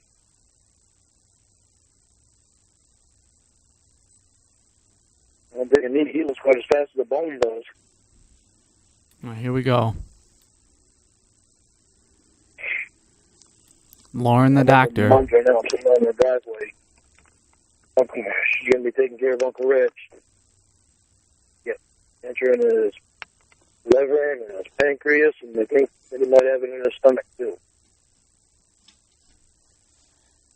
So Mom's bringing the hospital bed over here to Mom's today, or this afternoon. They got to clear stuff out for Mom. I'll help her clear some stuff out, then I got to go reverse for her.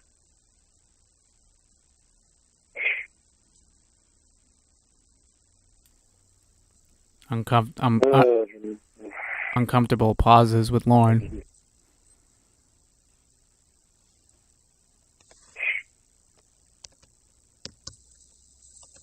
Sorry if I sound selfish. Lauren, you don't sound selfish. You are selfish. That's who you are. I sound selfish. Did you just hear that, what he said? I'm sorry that I sound selfish. And then she came back with the 100% truth. You are fucking selfish, you dipshit. I don't like us losing our closeness. Lauren, you are a selfish I don't person. like it. I don't like us losing our closeness. I don't like it at all. Lauren, I've never been this close to anybody in a long time. Lauren, you've never met me. Why, Lauren? You've never even met me. No, but look how much time we've spent together on the phone.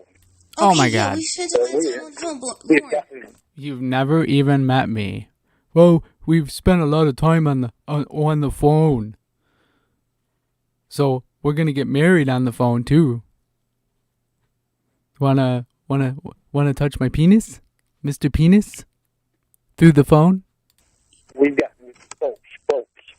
Lauren, my quack. You've never met me. My pony dink. Does that matter? Yeah, it matters, Lauren. You've never met me. Okay, well, we've never been face to face, but we've certainly been on the phone with each other a lot. A lot. So obviously, he really thinks this is a totally legit relationship. He really thinks that they're really gonna. It's like they've been living together or dating for 4 years in person. The way he talks to her on the phone, it's like, you're my girlfriend. No, she's not your girlfriend, Lauren. You've never met her. For all you know, it could be a fucking transvestite. I mean, he's so dumb. He's so stupid. We must get a fucking grip on your life. Lauren, I've already told you. Just because you're building a goddamn fucking gym for a church doesn't give you the fucking pass, bitch boy. I enjoy talking to you sometimes, but you've never met me, and you're putting too many demands for someone you've never met. I mean, it's just plain and simple. But no more than what I always have. But Lauren, the fact of the matter is, the demands is just wanting you to be there all day, every day on the phone with you. The fact of the matter is that my my life is changing in many good ways, mostly in good ways. Now, yesterday or the day before that with. Well, also, Ape, he did fail sex or what was that? Sex offender class or whatever. Yeah, he didn't make it through that, so. The knee was in a good way. Because he doesn't think he's a pedophile, and he doesn't consider himself a sex offender, but yet, you know, he's on the internet.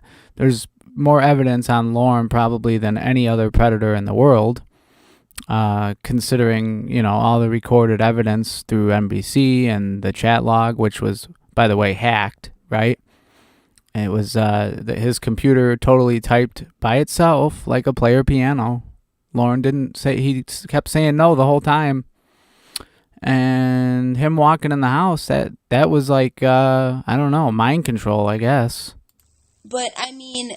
How would your life change from any different than what I've already known? How's my life changing? I'm getting more involved in my job. Things are going very up for my company. I'm getting more and more friends. Just things... What? I get close, so I get shut out more and more. Lauren, I am living my life. I'm living my life too, but I'm living my life too, but I'm not shutting you out. But Lauren, ever since I lost my job, you've been shutting me out more and more. Lauren, I have not been shutting you out more and more because you lost your job. In fact, if anything, I've been. I thought he said his dog. But I'm traveling. My life is changing in wonderful ways. My life is starting to change around better ways again too. Yeah. Okay. Sure, Lauren. We used to spend a lot of time on the phone all day. Yeah, that sounds like fun. I'm not driving, so you're not on the phone with me. Huh? Lauren, if I go back through my call records, I would be astounded at how much I've talked to you because literally, what's up, Lucy? 8 hours some days, welcome 9 to the hours stream. some days. Good to see you here. Yeah, but not since I've been most driving. Days, and because I go on a vacation, which there's more of those that are going to come up once my knees heal. So I go on a vacation, you throw a tantrum. I have a day where I help a friend, you throw a tantrum. I have a day where I injure my knee, you throw a tantrum. Lauren, you I don't want no horse stinks near you. Not within 100 yards. I can honestly say I've never met anybody as selfish as you. I can honestly say that goes for you too, Lucy. Lauren, you don't have any money, so I mean, I don't know what that's... What? Because we're getting married over the internet very soon. Lauren, but you're selfish, but it's also controlling and possessive. And those are not good qualities in anyone.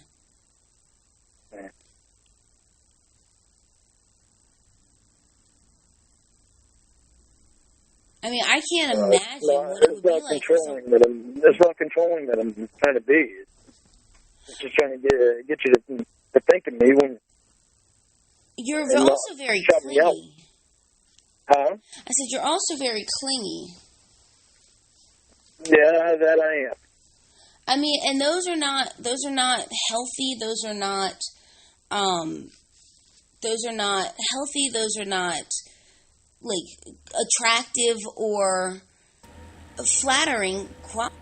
No, Ape, he didn't actually say that, but he didn't say his keyboard typed itself. But basically, he did admit to chatting, but he said a lot of the chat was hacked and made up, and they added in a bunch of stuff to the chat, which is total bullshit. And exactly, how do you explain the naked pictures of yourself? I mean, that it just, Lauren, you're fucked. You're fucked. Qualities like they aren't. They're not meant to be any of them, but it's not an intentional thing. It's just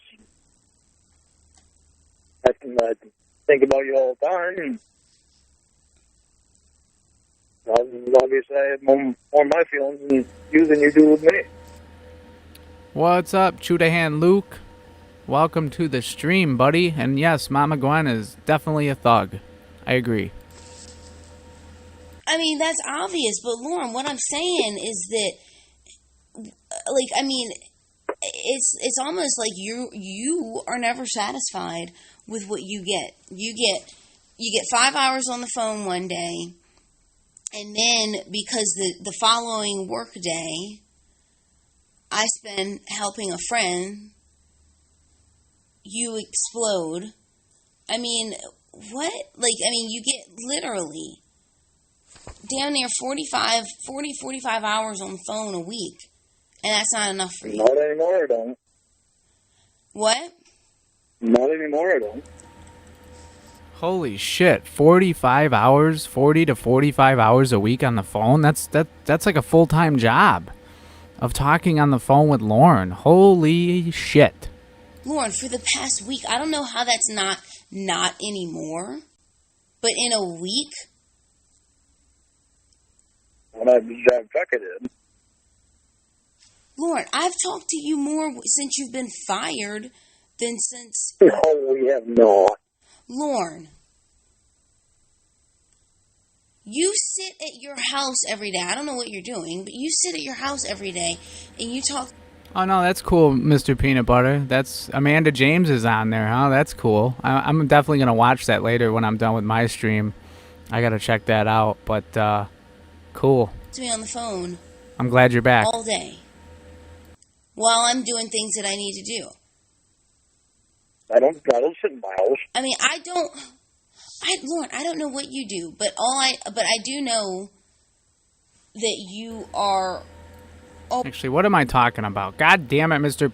Fucking Peanut Butter, you're cheating on me now. What the fuck? Always on the phone. And I'll be on the phone, but I mean, I'm doing other stuff as well. I mean, I've never met anybody that's selfish. What? I just want to know that you're not shutting me out intentionally and freaking the same thing hasn't happened to me that happened before. Bye. Lauren, I'm glad you're back. If I were shutting you out, first of all, if I were shutting you out, I would block you. Like, I mean, I don't think you realize how... What's up, Sprinkle Cake? Welcome to the stream. I'm glad you enjoy them. Lol, kissy face, Rose. Easy it is for me to block somebody with my phone. It would take me less than 3 seconds. You didn't need to do that yesterday. You blocked me out anyway. I mean, I just found out Mr. Peanut Butter is cheating on me. What the fuck? You are not my with a horse top stink. priority.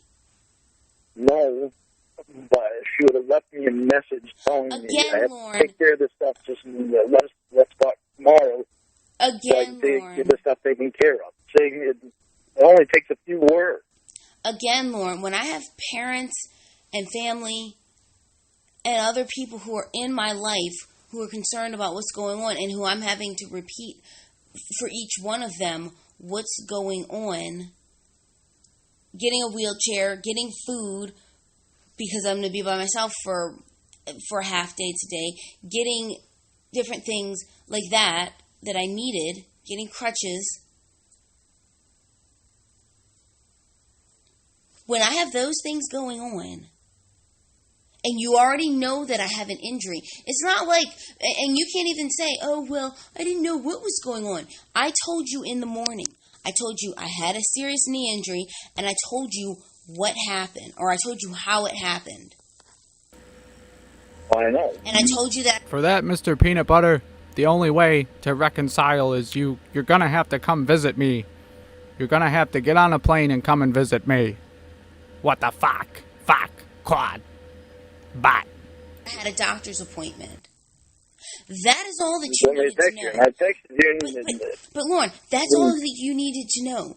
You didn't need, I didn't need to go into detail or about anything.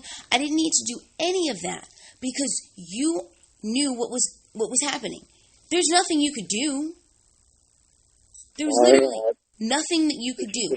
You knew what happened. You knew how it happened. You knew when it happened. You knew what I was going to do about it. That's all that you needed to know.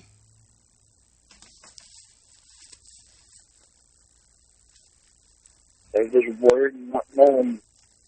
You weren't worried. You weren't worried because you sent me messages like, gee, happy you wanted to talk to me today. Amazing. Completely ignored me today. Well, I feel so special. How do you want me to feel? Lorne, first of all, I didn't care. I was worried about my knee. Yeah, I was worried about my knee. So how you felt was not important. But how I would have felt in that situation. Lauren, how a well-adjusted person would feel in that situation. They'd feel, okay, she had a knee injury. I'm really sorry about that. I hope she's feeling better. When she messages me, again, I'll say such and such to her. And hopefully things are going well. But that's not what goes through your mind. What goes through your mind is, well, we didn't talk today. Sorry, that it means a lot to talk to you. What do you want me to say? Lauren, it would be nice if you stopped this. If literally I didn't get messages like this. Again, I said hello to you. I told you what happened, that I injured my knee. I told you when it happened. It happened last night. I told you how it happened. I was jogging in place, and I heard and felt a loud crack, and I can't even put weight on it. And then I told you that I have a doctor's appointment at 3, and I told you that I called out of work. I don't know what else needs to be said. I don't know why you called me so many times yesterday. I don't know. That went in one ear and out the other. Ramona, definitely. Hey, Amanda James, what is up? Welcome to the stream. What else? Yeah. And here we are. I really don't know what else needs to be said when that's what's going on. Oh, you're out walking right now. That's awesome. I called you 4 times yesterday. Yeah, you called me 4 times yesterday, and I was with my family. And I didn't know you were with your family. Did you? Okay, you knew I couldn't put weight on my knee. Did you think that I was going to, jog to the doctor's office? What you said you couldn't put much weight on it. So I asked you if you were working. I didn't know if you were still working or not, because I knew that you didn't have to get out of the car all the time. If I can't... I didn't know you were with your family. And yes, Ape, there's no way I could have the patience for this. I give Ramona total credit for being able to do this, because there's no way I could be on the phone as long as, especially with Lauren or anybody for that matter. I don't know how she does it or did it, but it's quite remarkable. Lauren, if I can't put much weight on my knee and I call it out, how on earth? And I wasn't thinking it was your knee. I was thinking it was your ankle. Okay, Lauren, what you were thinking is irrelevant, because nowhere did I say my ankle. I've never... No, you said your leg. I didn't say my leg. I didn't even use the word leg. I said knee. I injured my knee last... Well, the audio on this one, Ape, this particular call is different from the other ones, so this one's much more better from the one we were listening to. Night. I'm looking at it. I injured my knee last night. I did not say leg. I didn't say ankle. I didn't say foot. I didn't say toenail. I didn't say eye socket. I didn't say ear. I said my knee. Ankle. And that's another thing. Yeah, I just found out, Amanda James, that you were on Babsby's stream. So when I get done with this stream, I'm definitely going to check that out, because that sounds quite entertaining. Can't wait. I don't either, but it has nothing to do with me, because I never said anything about an ankle. Somehow I get ankle stuck in my head. Yeah, you got a lot of things stuck in your head. And the fact of the matter is that this garbage that you sent me last night, it just makes no sense.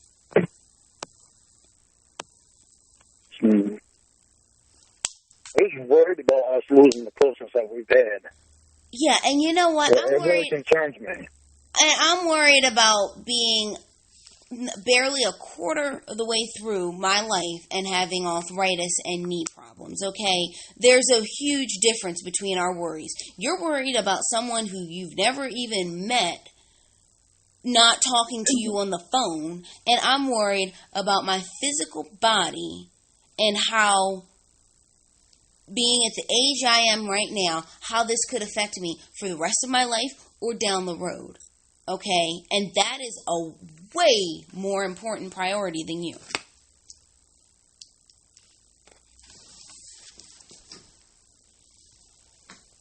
Listen to what I'm saying. Because we have never met, because you keep saying this. Wait, say again, I didn't hear you. You keep saying this, because we have never met. Just because we have never met face to face, does that make you any more of a different person than what you showed me you are? Well, yeah, Mr. Peanut Butter, you said you live in England, right? So what time is it there? It's got to be, I don't even know. It's much later there than it is here. It's 5:20 p.m. here, so. Lauren, I am the same person, but the fact of the matter is okay, then I'll rephrase it. It doesn't matter that we haven't been face to face. Okay, then I'll rephrase it. I have never met you. And even if I had, my knee still takes both of my knees because they're both injured. They should be more of a priority. Okay, so then you would understand. I agree with you. Okay, so then you should understand why sitting on the phone with you or going back and forth in text messages with you was not a priority at all for me yesterday. After I told you what happened yesterday afternoon, then you should understand. I do understand that. I just wish you would have said something to me, so I didn't. Lauren, I did say something. Wow, 11:21. Wow, do you have to work tomorrow? Because I don't. It's American holiday, Columbus Day. I don't know if you guys celebrate that there or not, or not. Do you? Lauren, I messaged you yesterday afternoon telling you what had happened and what I was going to try to do about it. I messaged you everything you needed to know. By the way, what's up, Shin's Koala? More that there is welcome. That I could have done. I mean, this is mind-boggling, really. I mean, it would be funny if I was watching it on TV. If you would have just told me, I have to take care of this stuff from her. Let's talk about it tomorrow. I would have been fine the rest of the day. Because she left me hanging again. Lauren, I did not leave you hanging. I told you. I don't. When you asked me to text you only sent me 2 texts. You're a liar again. You're a liar again because I sent you 1, 2, 3, 4, 5, 6 text messages yesterday. No, I only got 2. Lauren, you are a liar again. You got bullshit I am. I know them all now. Okay.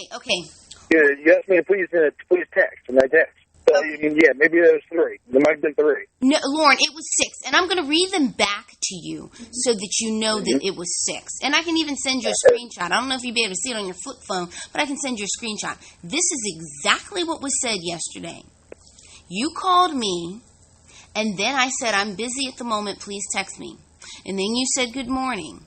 And that was... And I don't listen with headphones, by the way, because there's really no... the thing I don't like about Streamlabs is when you talk into the mic, when you have headphones on, you can't hear your own voice in the headphones. So I just use my recording studio monitors to listen. It's much easier that way. It's at 11:05, and I said, hey, guess what? You said what? I said, I injured my knee last night, sad face. You said, I'm sorry, how did you do that? I said, I was lightly jogging in place, and I heard and felt a loud crack. Since then, I can't put much weight on it. You said, you broke it. Did you see the doctor? Are you home now? I said, I'm not sure, but I have a doctor's appointment at 3. You said, are you working now? I said, no, I called out. That is 6 messages. Okay, yeah. Okay, You're right. I'm sorry. Again, you are a liar. Sorry. We've established that. I didn't lie. I just forgot that there was okay, yeah, you conveniently forgot. All right, so I'm not perfect. That's obvious. You're far from it. I mean, but there's a lot in between perfect and you, okay? Yeah, I know. You pointed out a lot that I'm not perfect. Lauren, I don't point it out that you're not perfect. You use that word. But what I'm saying... No, Lauren is perfect in every way. But what I'm saying... First of all, no one is perfect. Especially his bot. That's thing 1. I know that. Thing 2, there is a lot between perfect and you. There's a whole lot of stuff in between there. No, I know it. But at least Now, I'm as working I on was it. saying, I said everything that needed to be said yesterday. I didn't leave you hanging. And, what was the next question I asked you? You said that you have to see your therapist, and then somehow ankle came up, and you asked if I put ice on my ankle. What was your answer?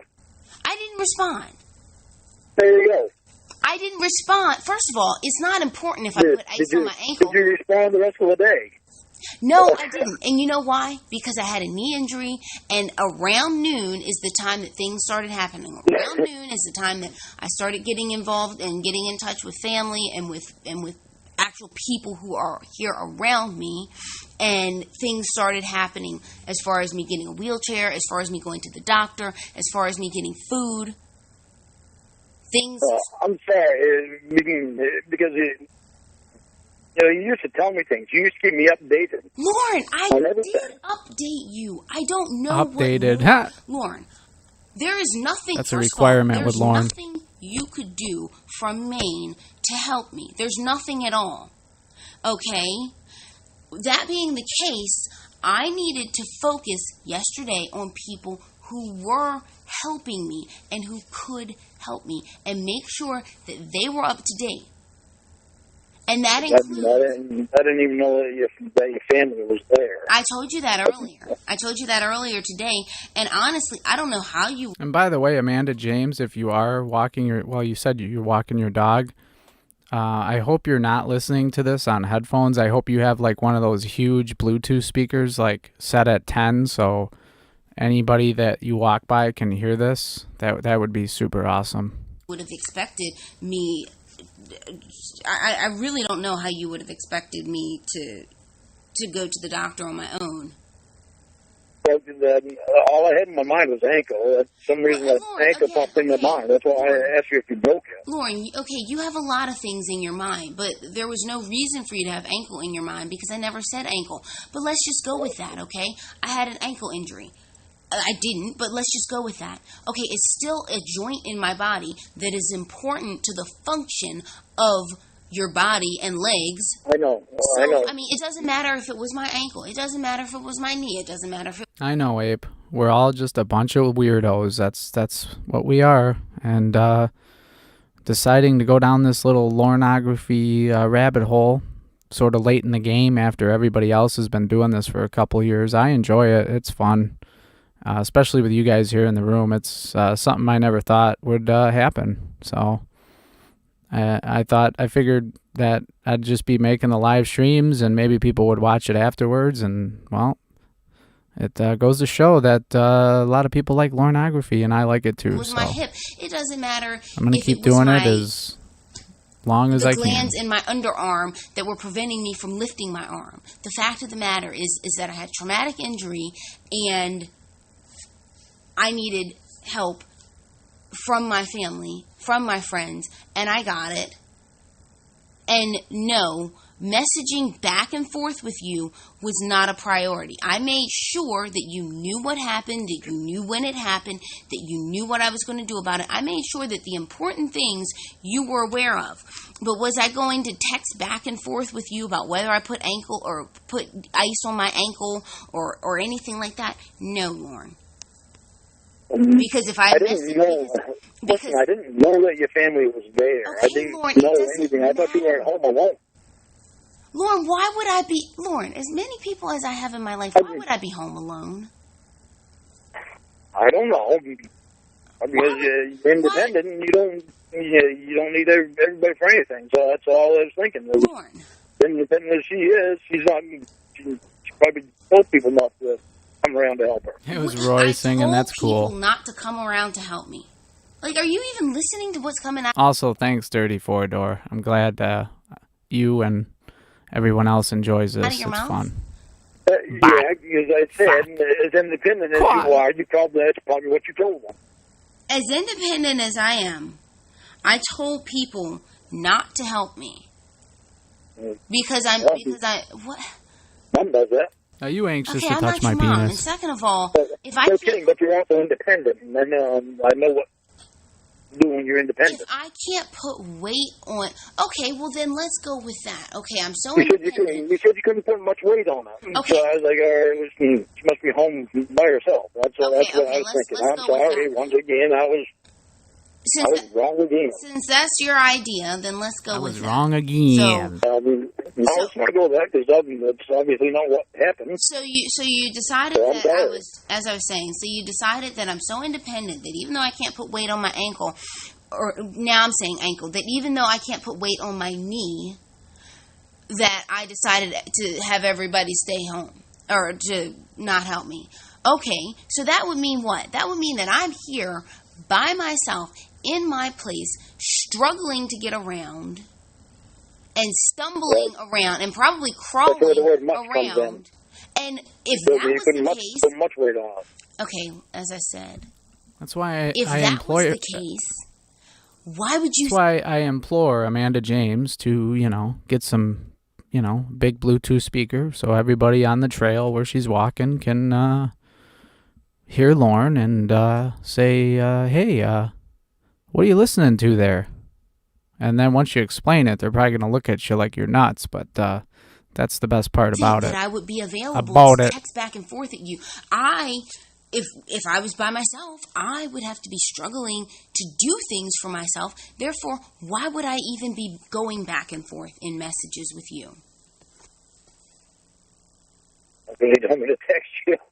Lauren, I said text me so that I could tell you what happened. I sent you an automatic text message that said, I'm busy at the moment, please text me. Because at that point, I was going through, not the phone book, but through Google, looking for freaking doctors to see. And I said, I'm busy at the moment, please text me. And you said... I thought you already had a doctor for your knee. First of all... You've had knee therapy for a long time. First of all, the one who I saw last time was incompetent. That's why it's still not healed. Oh. So I went to see an orthopedic doctor. But Lauren, all of that is not important.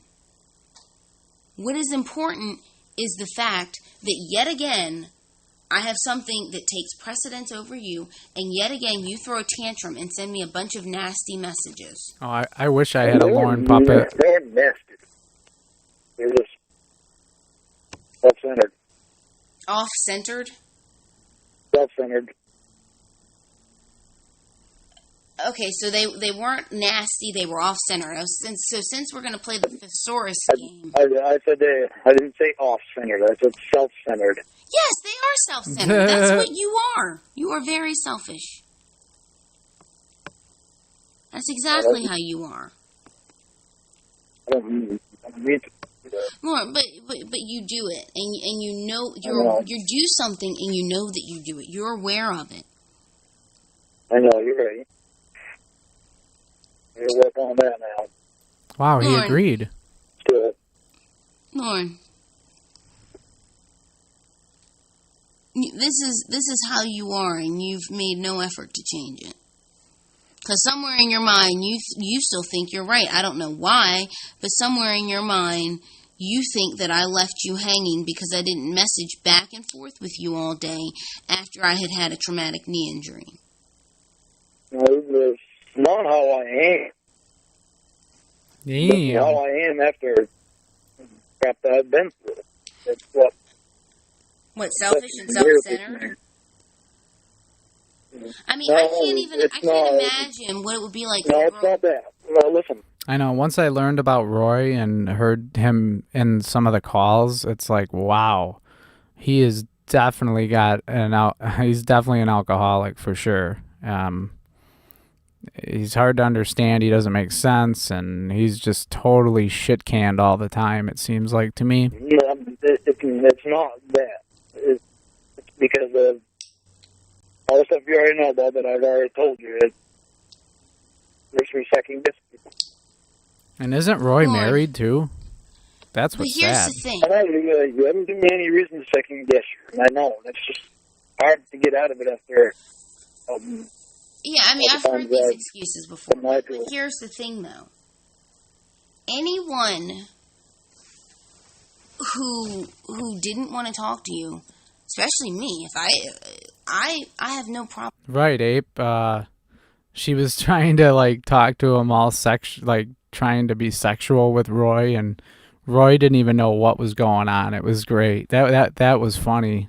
I think that was in the last stream I did or the one before, but it was so hilarious. She was like trying to get him all turned on, and he didn't even know what the fuck was going on. I'm blocking people. Fuck. I have blocked numerous people from my Facebook account, from my phone, from my life. I have no problem doing that. I mean, and the garbage that I received yesterday was just nasty. I mean, it was nasty, and what made it nastier is that you knew I was dealing with something. What's up, Aaron E? Welcome to the stream. And I wouldn't doubt that, by the way, with that family. I can explain it to you, but you gotta do that. Somewhere in your mind, you still think I left you hanging because I didn't message back and forth with you all day. Yeah, and that's because up for the man to James. Yeah, you know what? You can't even blame That's her. all. Huh? You can't even blame her for how you are. This whole thing. Oh no, I can blame her, and I do blame her especially. Lauren, there is not a person out here who has not been burned by love or scarred or heartbroken or anything. There is not a person out here on this planet. There's not an adult who's over 22. I mean, and you can even go younger than that. There's not a person out here who has not had their heart broken by someone who they liked, including me. So the fact of the matter is that is. I don't want it to happen to me again. But it's funny because you do. But Lauren, it's not a perfect world, buddy. It's gonna happen, and for you, I don't understand how like he gets so heartbroken and all that shit. I just don't get it, especially over somebody he's never even met. I mean, what the fuck? He's just. He's do the exact things that you say you don't want to happen to you. That's thing one. And thing two. I stopped doing that. And thing two, as I was saying, and thing two. Because I've seen how What's up, Kevin Leal? you are. That made me stop doing it. Lauren. Yeah, wouldn't that be great if Lauren? Good point, Kevin. That'd be great if Lauren actually is on the phone right as we speak with another catfisher. That would be so awesome. And they're recording everything. And hopefully 2021 will be a better year. And we'll get that content. And you never know. You never know.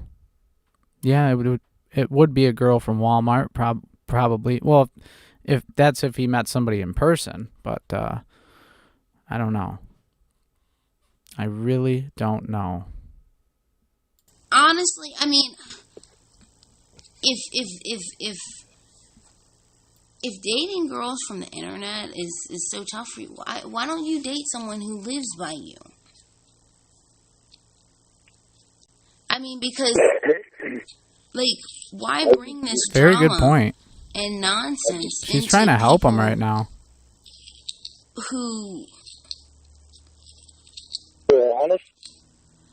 Well, and to people you've never met before. I mean, if you were dating someone who, You're the only one that's been honest. as I was saying, if you were dating someone who lives in Maine, you could probably keep them on a leash. You could give them a curfew. You could make. No, I mean, you could drive by their job. I mean, you'd be able to know for a fact that everything That's a they true say is fact. honest. Well, Lauren, that's Ape, that's a true fact.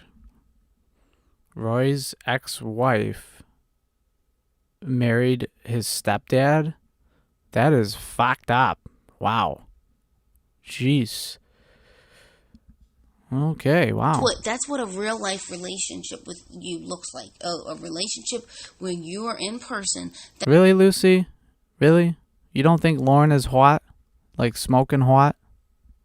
I mean, pretty much all the women he talks to on the phone say that. That's what it looks They like. think he's hot. No, it is. That's not what it is. That is exactly what it looks like. Lauren. That's not what it is. Lauren, you try to keep me on my phone all day so that even when I have a knee injury, and then when you don't get that, you blow up. There is no way that if I, let's say, had a knee injury or something, and I was living in Maine, and I went to stay with my parents or a friend of mine, and I wasn't responding back to you, and that person lived a mile, 2 miles, even 4 miles or 5 miles, and let's say you had a vehicle that actually runs, That is the most, like, hillbilly thing I've ever heard in my life. He left Gwen and then married Roy's wife. Wow. no way There must be, like, not a lot of people up there in Maine or something, because it seems like, you know, Lauren doesn't have he doesn't have any friends that are girls. Well, he really doesn't have many friends that are guys either. So I don't know. It's just seems really weird. I don't know.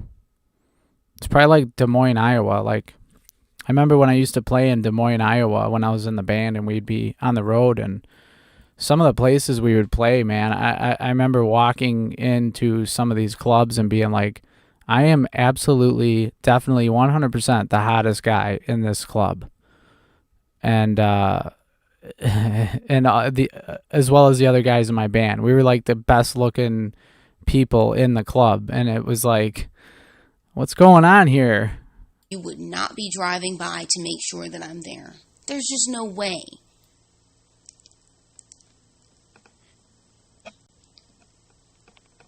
You want me to argue with it? What? You want me to argue with it? Lauren, you can say what you want, but the fact is that your behavior... That's the thing. I can say what I want, but you're not going to believe me. You're not Your gonna behavior suggests otherwise, Lauren. Lauren, you have never... That's because we haven't been face-to-face yet, because I'm just waiting for it to happen. Lauren, you have never even met me. And once I send out my my dink pics and bot pics to all of you guys, you'll know how hot I really am. But yet you're so obsessed with me that when I don't message back and forth with you all day on the day that I have the day after rather, I have a serious injury, you're freaking out and calling me constantly and messaging me constantly. But yet I'm supposed to believe that you are so well adjusted that if I was living, let's say I was already from Maine, right? And I was staying with my mom for a few days and I was not answering my phone. Shin's koala, that really confuses me, what you just said. Yeah, that's very confusing. That's like the whole her niece was her daughter type thing. I'm supposed to believe that you're just going to be just cool with that. Yeah, okay, yeah, she's with her mom. Lauren, you have shown not one tiny iota of that much self-awareness. I don't want you to be a lie. That's what I'm so worried about. Lauren, not wanting me to be a lie and messaging me constantly like that after you knew that I had a traumatic injury just the night before are two different things. And that's why I said... Well, no, I know it's two different things, but... No, Lucy, the narcotics would... back to the Amanda James stuff. That would definitely... probably, I don't know. Alcohol would be the thing that they would need. And they'd probably have to be in a complete blackout to end up going home with Lauren. That's for sure. But I advise to any females out there... You know, I see a lot of creepy, like, crime shows and shit. I wouldn't advise any girl or female woman to leave a bar with some guy you just met and go home with them. It just seems pretty dangerous to me after some of the stuff I've seen on, like, crime shows. Women doing that and then just never being seen again. Emails, her instant messenger wasn't working, so we had the email back and forth. Huh? And how long are you going to use that? Because that's part of what stuck in my head.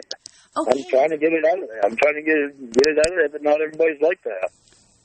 Yeah, there you go. Okay, well then, like Those I kind of said, drugs, yeah, like the Jeffrey Dahmer styles, drug in the drink with like sleeping pills or Mickeys or something. Then Lauren would be very successful, but I don't think he has connections like that.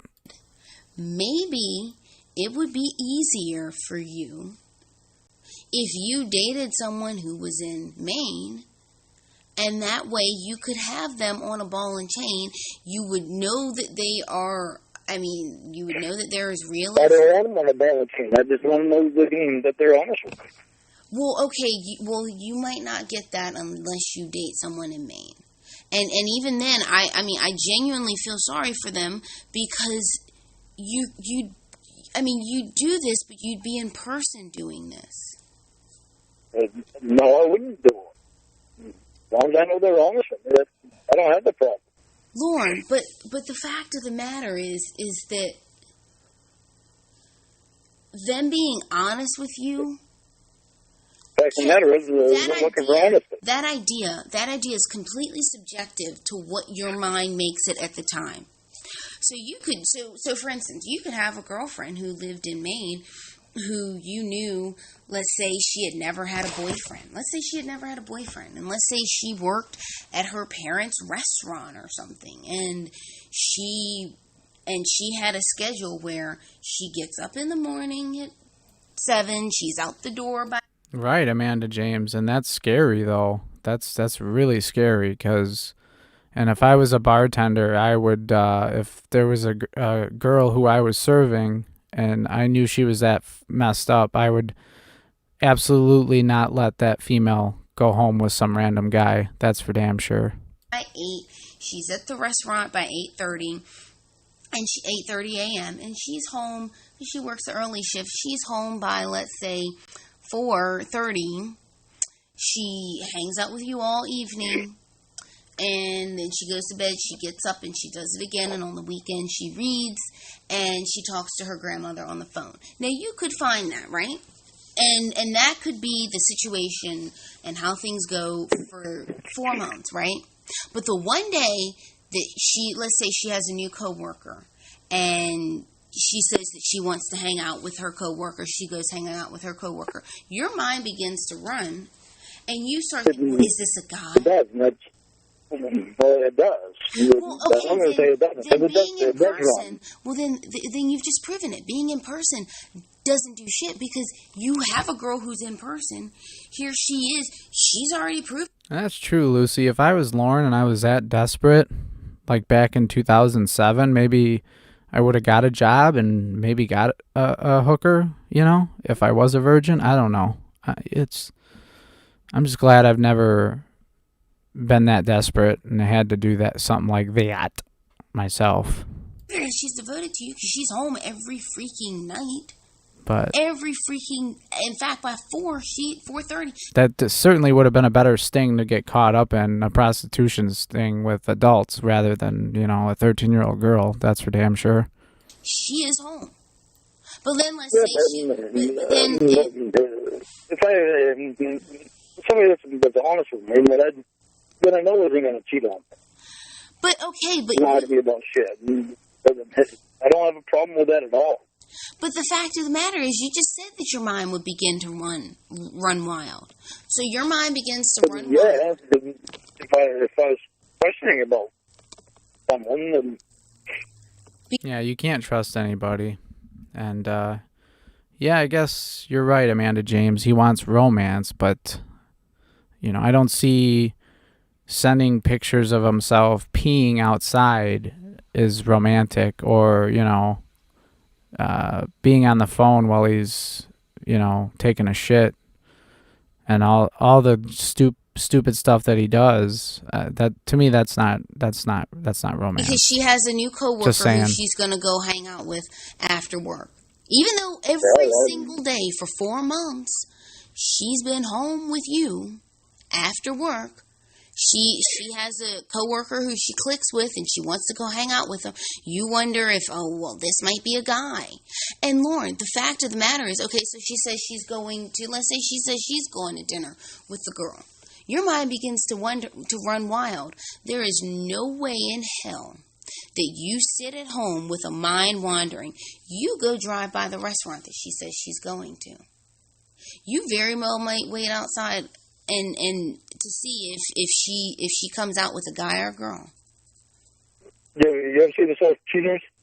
And then Lauren, I'm not talking about that, but yes, I have seen that show. And then she comes out, and then she comes out of the restaurant giggling with a girl, and she sees you.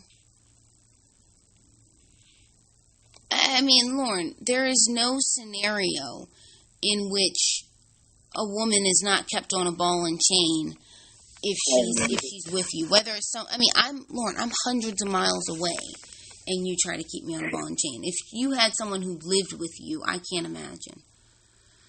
No. What's the woo for? Okay.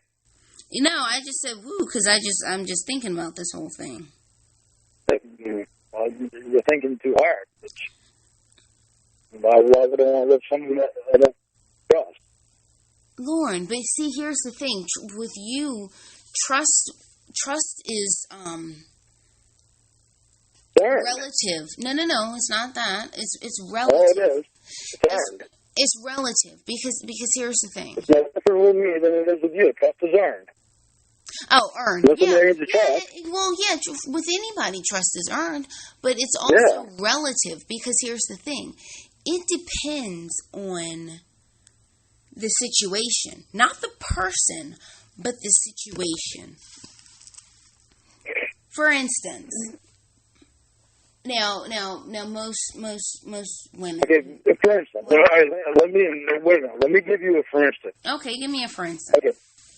For instance, if you would have sent me a message saying that I'm with my family and that we have to go to the hospital, I can't talk, but I'll message you later and let you know what happened, or message you tomorrow morning. I would have been fine. Again, I would have been fine the rest of the day because I would have known. Okay, somebody's taking care of her, and she's not alone. She obviously can't talk because she's busy doing this stuff. Lauren, I told you. That's when I would have thought that. Huh? Lauren, I told you that stuff in the afternoon at 11 o'clock. And I messaged back and forth with you for almost an hour. What? You didn't tell me you were with your family. Lauren. I thought you were alone. Lauren, did you need to know if I was with my family? The fact of the matter... I needed to know that you were all right. I wasn't. I had a traumatic knee injury. I told you that. The fact of the matter is, I told you literally everything that you needed to know yesterday. I told you everything that you needed to know. That's not good enough, God damn it. Absolutely everything. Fuck. I told you what happened. I told you when it... And by the way, Mr. Peanut Butter, he would totally have a GPS. And I even said, like, if he was in a relationship with a woman or lived with a woman, he would want, like, a body camera on her at all times, wherever she went. He claims he has trust for people, but he doesn't. He doesn't trust any female or male, probably, but... It's just, you can't go through life like that. If, like I said before, if you're in a relationship with somebody and they're cheating on you, you really don't need a GPS device or a private eye or anything. You're going to figure it out. You're going to find out. It's going to come to light one way or the other. The last relationship I was in years ago, I was in a relationship for about 8 or 9 years. And the girl that I was in a relationship never trusted me pretty much at all. I mean, she would basically say, oh, if you had the chance to cheat, you totally would, and you know it.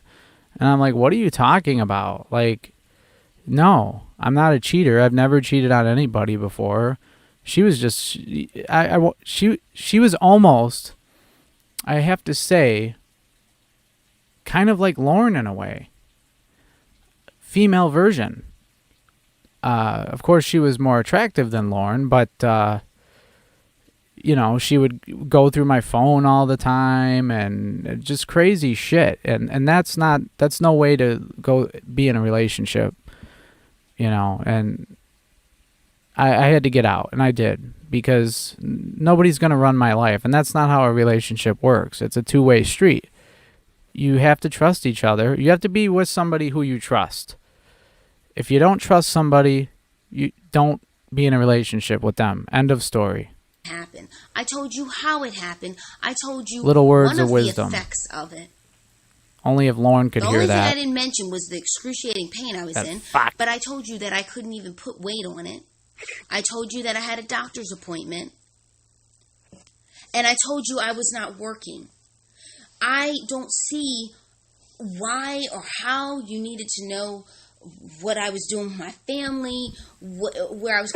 No, it wasn't easy. There was a child involved. It wasn't my kid. She had a kid from a previous marriage, and I pretty much raised him since he was 2 to like 8 years old, and that was the hardest part.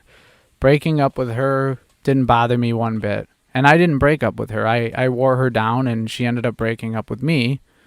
So, yeah, and the reason I did that is because I had very expensive stuff in the house we were living in, and I slowly got that out of there and stored it over at my buddy's house that I was in a band with, because I knew had I had broken up with her, she probably would have taken all my gear and destroyed it. So, because she was a psycho, total psycho, and she moved away, and that was the best thing for me. But yeah, losing the kid, that was the hardest part. So, but that was about 2.5 years ago, and I'm over it. It sucks and it's shitty, but shit happens. You just have to, I guess, move on. That's not what I was saying. You just saying I should have told you that my family. All I had to do was say somebody in my family here helping me get stuff done, and can we talk tomorrow morning? Lauren, I've been fine. Lauren, first of all, I didn't know. Why don't you try that and see Lauren, how? Don't tell me what to try. It is. Because what I did was I'm not telling you to try. I'm asking you, why don't you try that, and then see how I react. Lauren. It's nothing but a few words Lauren, I get it. It makes me feel better. Lauren. And that's totally true, Abe, because I've been through it. I was with a woman that was creepier than, I guess creepy isn't the word, but just pulling weird shit behind my back and stuff that's not I told you okay. So that I had an injury. I told you what I was doing. I told you those things. I don't have all day. I was not going to sit back and forth and message with you. For one thing, because it doesn't stop. And for the other thing is because I had important things that I needed to take care of yesterday. It doesn't stop, but if you say, can we message tomorrow morning? I think tomorrow morning, or tomorrow morning. It wouldn't stop. I wouldn't have anything more to say. First of all, Lauren, I didn't know. I wasn't hung around waiting for a message back from you. Don't do that anyway. I do. that is creepy as shit, Mr. Peanut Butter. And how is that legal? Lauren, it's not leaving me. Is the legal age of consent in England 16? I mean, I live in, like I said, Chicago, Illinois, so the legal age of consent here is actually 17, and right up north in Wisconsin, it's 18. It's different from state to state. I want to say there's a couple of states where it's even where it is 16 years old. I'm not sure which ones. It's probably in the South somewhere, but I had an injury. I needed to take care of it. Yeah, but it feels like I'm leaving you hanging if I do that. Lauren. I don't do that. Lauren. These messages that I got yesterday and this morning were nasty, and they were unnecessary. The fact of the matter is that you knew I had an injury. You knew I was going to the doctor. I have to admit, though, the thing that does bother me about the whole sex offender thing is, like, I have a buddy who was 18 years old, and I think he was dating a girl that was 16 or 17, and I think she was 17, to be honest.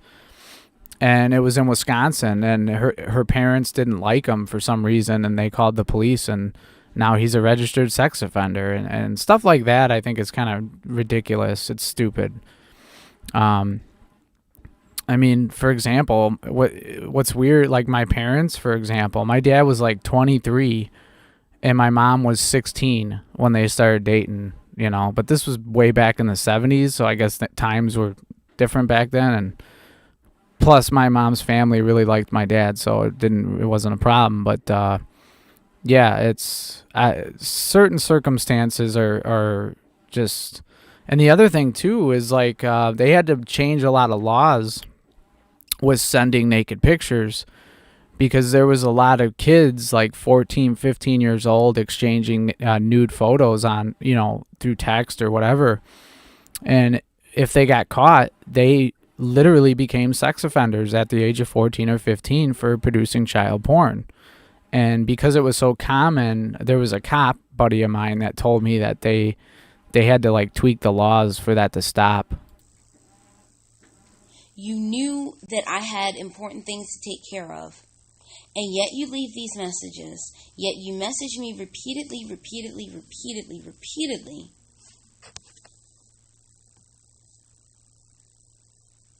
And now you're saying, well, I should have said this. Damn, 14 in Germany? That's what? Yeah, that's too young. I must be getting better because I'm sure that's not as long as what they used to be. What? Well, I must be getting better because them messages aren't getting as long as what they used to be. Aren't what they used to be? I've been as long or as many as what they used to be. Yeah, gee, I wonder why. You have a flip phone with no keyboard. So? Well, yeah, like I said, I probably wouldn't date someone under 25. I mean, maybe I would, but certainly not under 21. That's my cutoff. 21 is the cutoff for me. And where I live, it's 17 is the age of consent. So, yeah, morally I don't know. Lauren, to me, that'd be creepy. Lauren. To even be dating an 18-year-old. That if you had a rapid-fire keyboard like you used to have on your old phone, that I would have gotten way more messages like this, way more messages the times that you've gotten drunk, way more messages. You and I both know that. My thumb is used to this thing now. It doesn't bother me. Okay, your thumb might be used to it, but it is still no way near as fast as a keyboard. So stop pretending like you're getting better. Stop pretending like you're getting better or like you're improving. I'm telling you I am getting better. I'm telling you that I am getting better. How is getting better? How is harassing me when I have a knee injury getting better? How is that getting better? I'm not doing it as much. I'm not doing it as often. You're not doing it as much. You're not doing it as often. This is as often as you ever would have done it. No, I'm not either. This is... I used to do it a lot. Lauren, this is you sober, but harassing me. This is what you, not drunk, but angry, looks like. Several messages in a row, you getting angry. The only difference is that obviously since you don't have a keyboard, you can't type as fast. And you weren't drunk, so I wasn't being called a bitch, a whore, and a slut, and a piece of shit, and an asshole. That's the difference. I stopped doing that, too. You gotta stop doing that, too. Obviously, you're changing. Must be finding some trust in there, so I'm getting better. I mean, one could argue that that's something that no one should ever done. I mean, I mean, friends of mine who you claim to love me more than you've loved anybody else, and yet you call me those things. I have friends of mine who I don't claim to love more than anybody else, and when I've been angry at them, I've never used those kinds of words.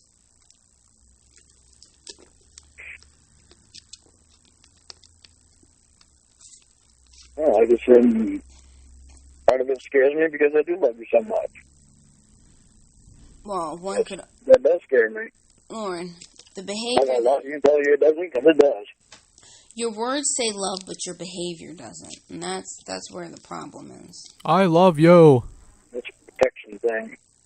Well, you're not protecting me. I mean... Oh, I'm trying to protect myself. From what? And that's why I said then. From getting hurt. Then, Lauren, that's why I said, I mean, if this is, like, so stressful for you, then maybe you should be with someone who's in Maine. You would be able to track them. Yeah, I would date someone that's 27. Absolutely. It's not that I need to track them. I need to trust. But here's the thing, though. There is no you without doing those things, because it's right there, easily available for you to do. You drove drunk. Or 13. 13's not bad either. You think that as long as we get married when she turns 18. The whole night you were accusing me of sleeping with different people and all this other stuff, right? And you were angry about that, and you were manifesting these things in your head. I'm supposed to believe that you'd drive drunk to get beer, but that you wouldn't drive drunk to drive past my friend's house, my mother's house, my dog's house. Lauren just wants a trophy wife. If I lived in Maine. I mean, the signs are all there. It's circumstantial evidence, but it's evidence of things that you would do.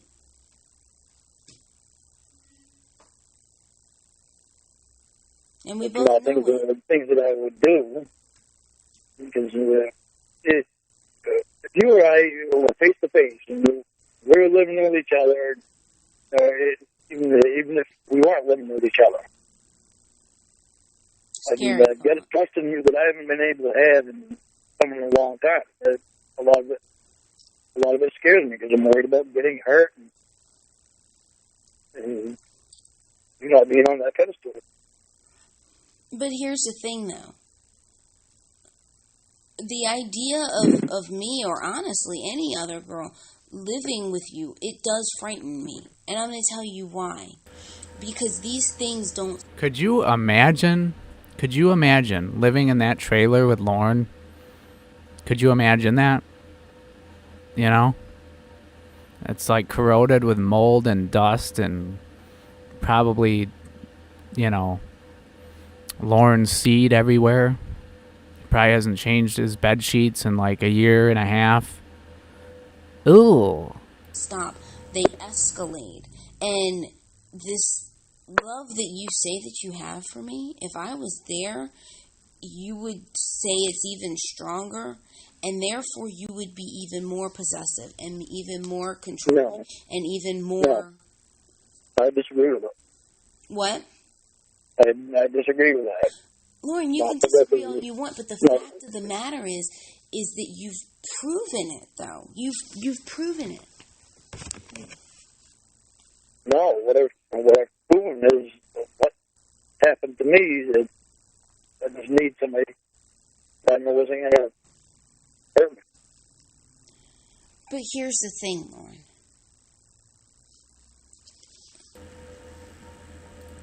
And Lauren doesn't take good care of his teeth either, so, yeah, Amanda.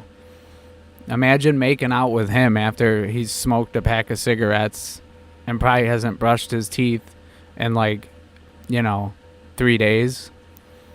I mean, I don't know how you could go do that. I have to floss and brush at least... Well, I have to floss at least once a day, but I have to brush twice. But usually I try to floss twice a day, but... I also get my teeth cleaned on a regular basis, so I don't think Lauren has probably had a teeth cleaning in 20 years. I'm not perfect. Lauren, let's stop using I'm so far from perfect. It's pathetic. All I want is somebody that I can trust, that I know is not going to hurt me. Lauren. Let's stop using the P word, okay?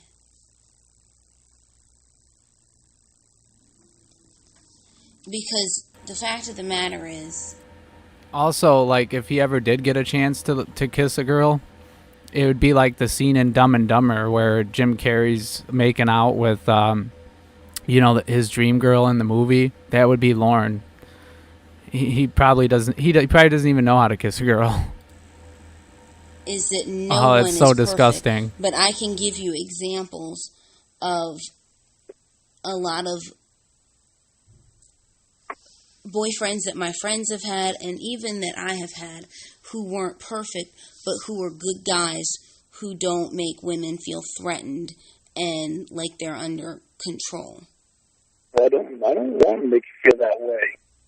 I don't want to be left out of it.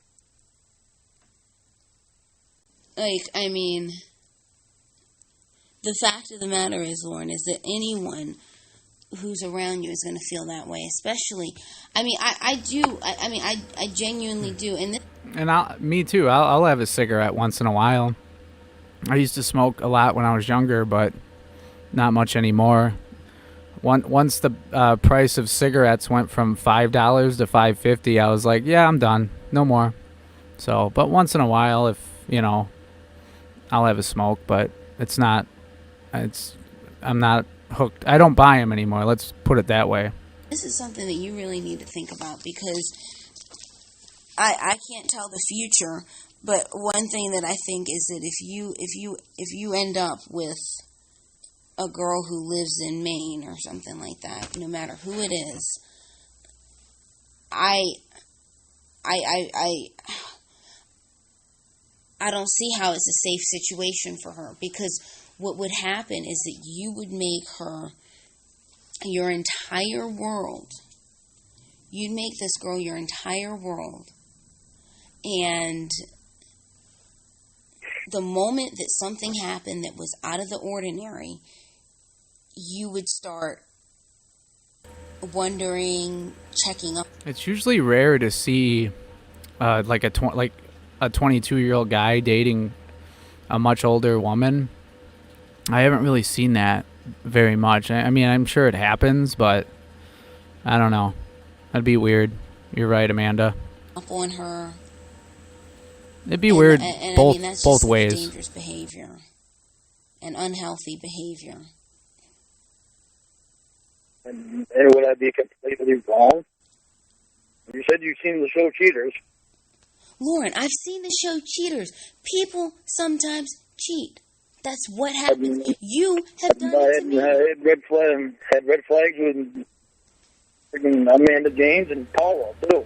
The show Cheaters. Oh my God, I forgot about that show. That's a show Lauren wishes he would have been on instead of To Catch a Predator. 100%. Oh my God. That was a dumb show, though.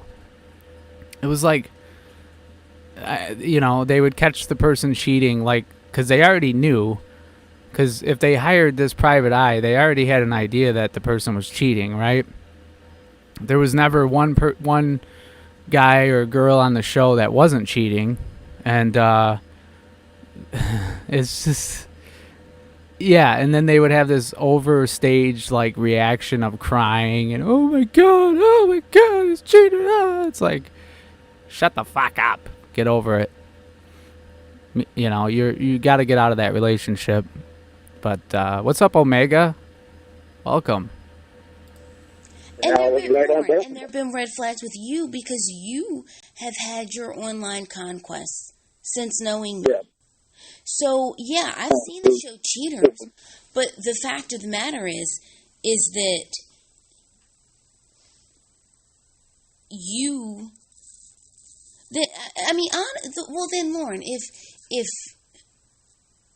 because we've established that you are a cheater, you have those behaviors, you have done those things yourself since knowing me and probably other people who you've known. You have done those things. But if dating and if being with women is so difficult that you either are going to be obsessed with them and constantly worried that they're cheating, maybe don't date. Maybe just be with yourself. I'm not one of the guys. And Lauren, I didn't say that. I know. I didn't say that either. But just be with yourself. No, why would I want to be with myself? I want to be with you. Well, But Lauren, the thing is that I know it's taking work. I'm sorry that I'm such a piece of work. But in the end, there's a lot of other things to say. You are a piece of work, Lauren. That's for sure. I mean, and I'm not okay. I'm not trying to make you feel like shit. I'm trying to. Wow, they play that show in England, Mr. Peanut Butter? Do they play a lot of American shows over there? Like, or do you guys have like your own version of Hollywood there? How does that work? I always think about those things, like with other countries and movies and stuff. Like, I don't know. There's a lot of British TV shows I know on Netflix and stuff. But yeah, I don't know. I know Stanley Kubrick made a lot of movies over there in England and stuff, but they were basically all American actors for the most part, except for like A Clockwork Orange. Legitimately help you because I know. Which was banned in England, by the way, when it came out. And honestly, without you pointing out the things that I do wrong, I wouldn't be able to see him. Lauren, I feel sorry for a woman who is in Maine who gets involved with you because I can only imagine what she's going to go through. I can only imagine.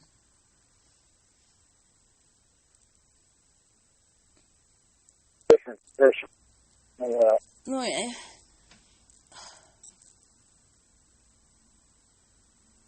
I genuinely, I can only imagine. And I mean, you know, I've said this. What? He almost stung me. And Baloney. And the sad thing is that I don't see what she's getting out of it. I mean, you see all sorts of like celebrities. In fact, I was just watching a case yesterday where a girl who was dating an MMA fighter, he beat the fuck out of her, and now he's in jail where he belongs for a long-ass time. Oh, I saw that. That is so crazy. I know exactly what she's talking about. There's a documentary on YouTube about that guy, that MMA fighter, that he was, I don't think he was married, but he was dating this adult film star. And yeah, he basically, she had broken up with him and hooked up with another guy, and he broke into her house and basically almost killed both of them. Didn't kill him though, beat the shit out of him. I mean, he's probably still in prison, hopefully. But I mean, you see all these cases where these sports stars beat the fuck out of their women, and all these cases. Can I finish? And they're controlling and they're possessive and all this. And at the end of the day, it's like no woman should have to deal with that. I don't care what she did, what she thinks. There's no way. And you look at it and you're like, you can say, well, I mean, she had a fucked up relationship with this guy, but at least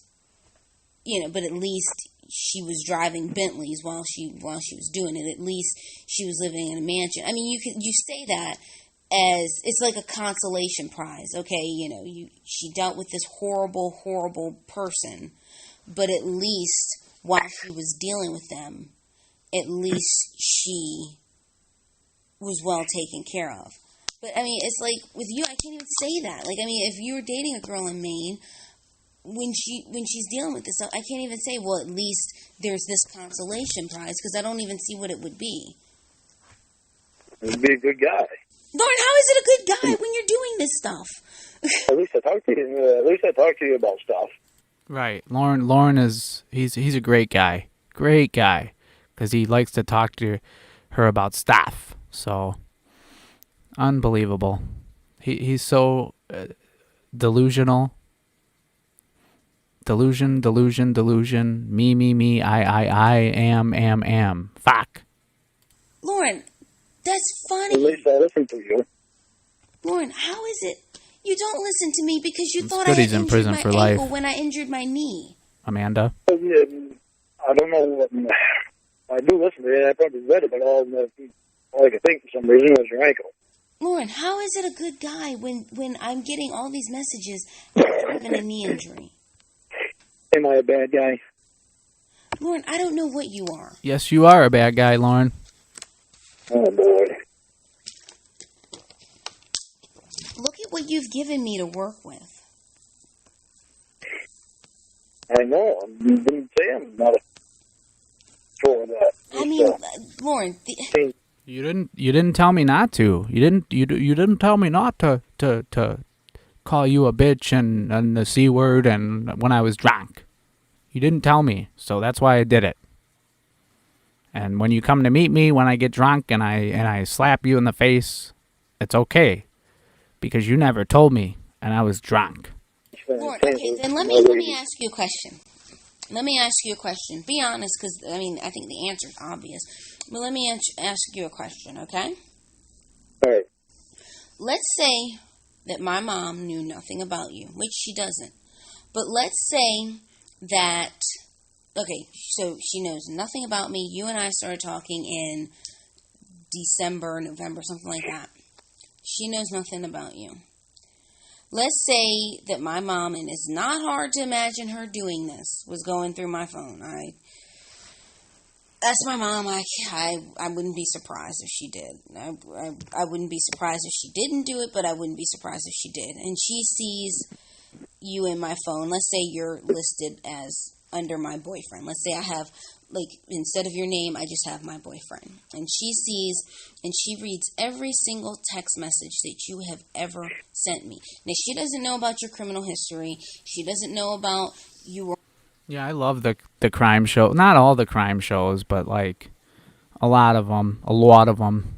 I was a huge Forensic Files fan back, growing up. And there's so many good shows out there. Even on YouTube, there's some people that do interrogation reviews and stuff like that, and basically explain how detectives work and how they can tell when people are lying or when they're telling the truth, and this, that, and the other thing. So I'm into all that shit. On to catch a predator. She doesn't know that you tried to solicit sex from a minor. She doesn't know you're a registered sex offender. She doesn't know anything about you. Not even how you look. Not even your age. All she knows is those text messages. Do you think she'd think I... That's a damn good thing she doesn't know how he looks, though. I mean, you ladies out there, could you imagine showing a picture of Lauren to your mother? She'd be like, she'd probably drop dead of a heart attack. I was with a good guy. Well, probably not. Let's say that she knew everything about you that I know. Everything that I have seen. The text messages, the criminal background and everything. The actual voicemails that you've left me. Do you think she'd think I was with a good... The voicemails, that's another thing. We're gonna have a stream coming up where we go over a lot of the voicemails, because there's some really good ones. So that'll be coming up, and when I do my next stream, or either the next stream or in a couple of streams from now. So good guy. Can't wait for that. Yeah. I know what you're saying. Mom's coming on. Hang on. I'm here, Mother dear. Feel so bad for his mom. It's going to take him 30 days. That's what it takes. Well, it takes 30 days now. If the administration, they have to approve it, and they get it back.